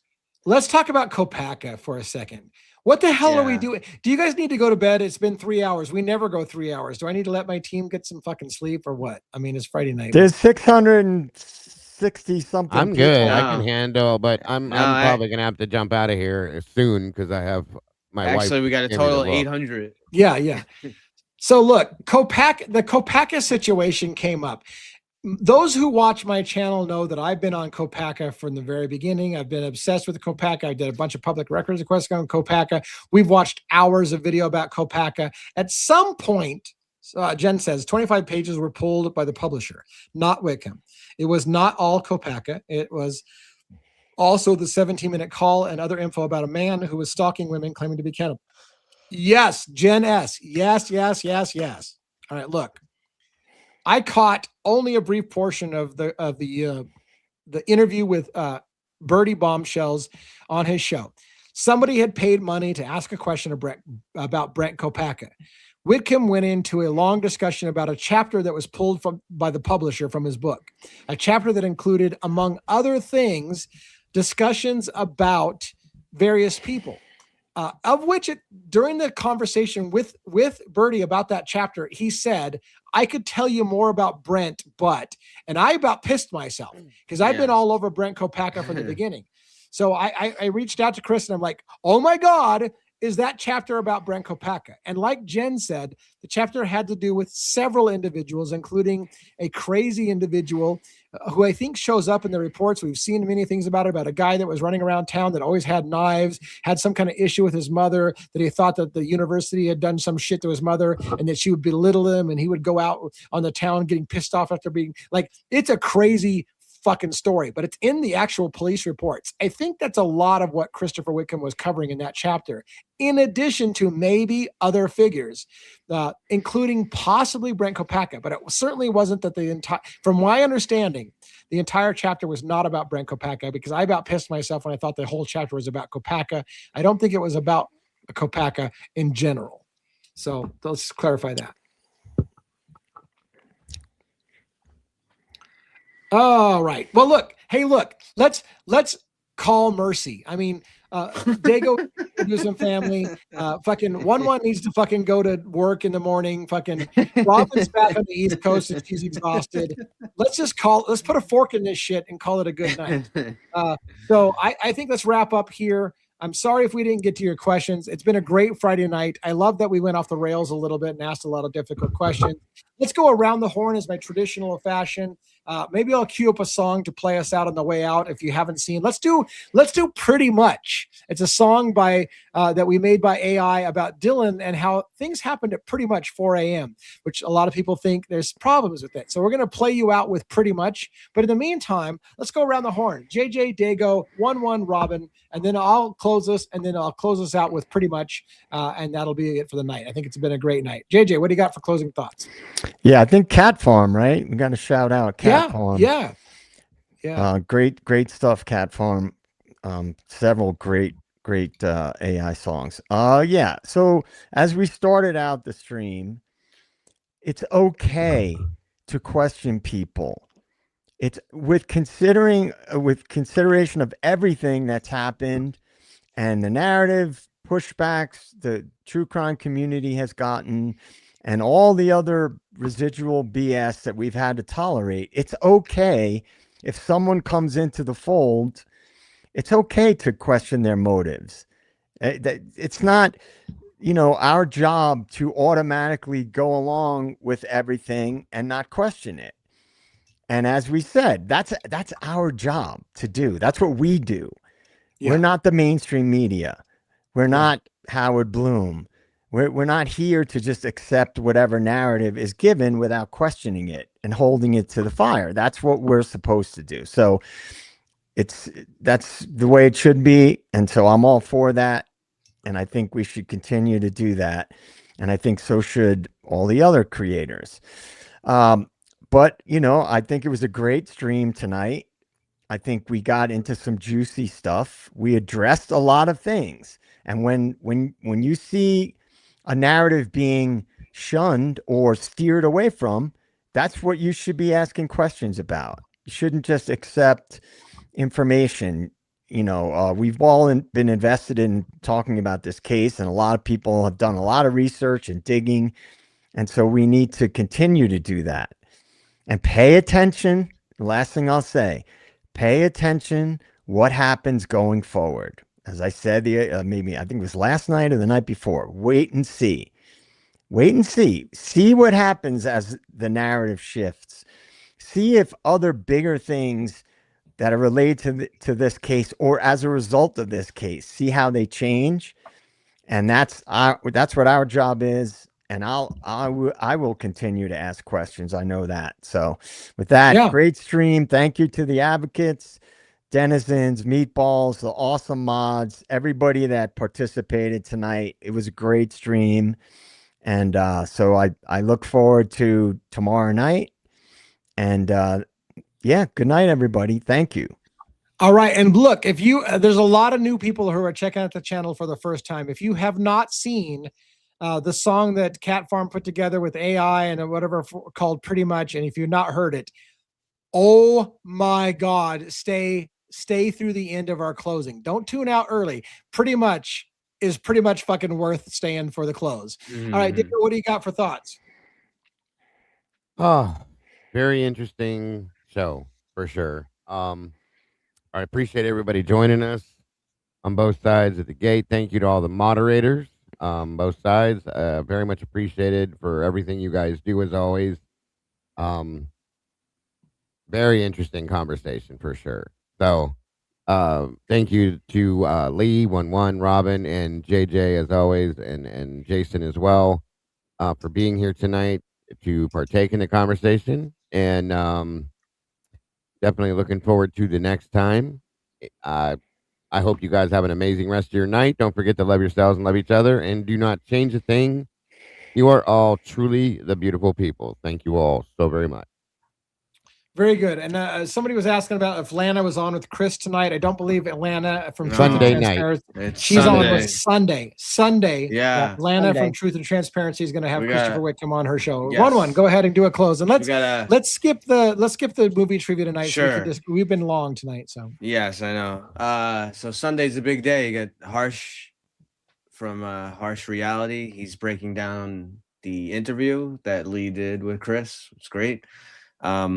And Lana's also interviewing Chris, right? Great discussion tonight. Awesome stuff. Make sure you check out the channel for other members only content. Does not cost that much. I think it's $3 or something? $3, yeah, $2.99. Yeah, I mean it's amazing content that you got. Lee's basically making mini series is coming out about his interview with Chris and looking at different stuff. Really awesome stuff. I mentioned it earlier. I highly recommend. I've told the other people on our panel as well. Everyone should really check out the Hard Truth by it has to do with Turvey. He has all kinds of stuff on staging crime scenes, like rape and all kinds of different elements of different crimes, but very specifically his stuff on staging crime scenes. And I have to say, many things in this case check the boxes of law enforcement being involved in the staged crime scene. I can say, but thanks to everyone, the panel, all of our mods, my wife, Essie, Amanda, Cat Mojo, thank you for all the stuff that you send me, and I include. I tried I don't know if it's gonna let me. Did it? Yeah. Okay. I put the link. Did it let? I put the link in to Turvey's thing. We don't always put links from other channels, but this is like different. Turvey is a specialist in the case. I think you guys would really lose out not hearing what he has to say. It's really good stuff. So thanks all of you. And maybe just before I let Robin go, I'll let Robin announce it. I don't know if we've announced what we're actually doing on Sunday on the live, but I'll let her do that. But we did on my all of you guys. Oh, you did. Okay. Sorry about that. I just cut you off in the middle of your close. That's okay. No, it's good. It's all good. Robin, what do you got for closing? Oh, as one was saying, Sunday night, I know Lana's got a big interview with Chris going on and whatever, but if you feel like stopping on by our cold case, and that's what Sundays are here, it's Crimes After Dark cold case, we're going to be going over the Black Dahlia case, and back in the 40s. So that's a good one. It's an excellent, very, very interesting case. There's many theories. So that's what we will be doing on Sunday night. So that's 5 p.m. Pacific Standard Time and 8 p.m. Eastern, just like always. So we'd love to have you. And thank you to each and every one of you for coming out tonight. Thank you to all the mods. We couldn't do what we do without you. And our various team members, we just love you so much. And if you're on the replay crew, we love you just as much. So, and with that, everyone have a good night. All right, everybody, and thank you for coming to A Crimes After Dark. I'm going to play us out with a song called Pretty Much. It was an AI-generated thing. Cat Farm, one of our longtime followers from the very beginning, created the lyrics and an epic collaboration, epic, between her and AI. It's not for everyone. You might find it a little distasteful. You have to have a sense of humor.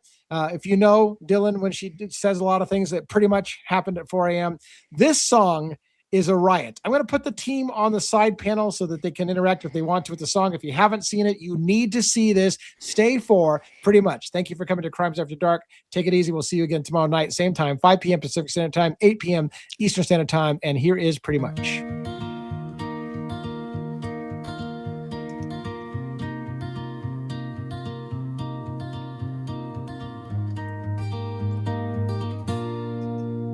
Is it real? or just a dream? Can I tell you what I've seen? Pretty much at 4 a.m. a man appeared in front of me. I don't recall a single thing. I'm so lost inside my mind. No one answers when I ring. Was it real or just a lie? Can I tell you what happened? Pretty much at 4 a.m. something happened. Pretty much, I don't know what happened. Pretty much, everyone is super nice. This song still makes me laugh. My friends were home, but I'm not sure. I went straight past and left her there. When I saw her lying on the floor, I ran away, but I wasn't scared. I don't recall a single thing. I'm so lost inside my mind. No one answers when I ring. Was it real or just a lie? Can I tell you what happened? Pretty much at 4 a.m. something happened. Pretty much, I don't know what happened. Pretty much, everyone is super nice. No one's answering. I'm really confused. I'm not remembering. Please, may I be excused? It wasn't like anything was wrong. I don't know if this is real or not. She danced with the dog and sang a song. What happened? I don't know. I forgot. I don't recall a single thing. I'm so lost inside my mind. No one answers when I ring. Was it real or just a lie? Can I tell you what happened? Pretty much at 4 a.m. something happened. Pretty much, I don't know what happened. Pretty much, everyone is super nice. I don't remember at all.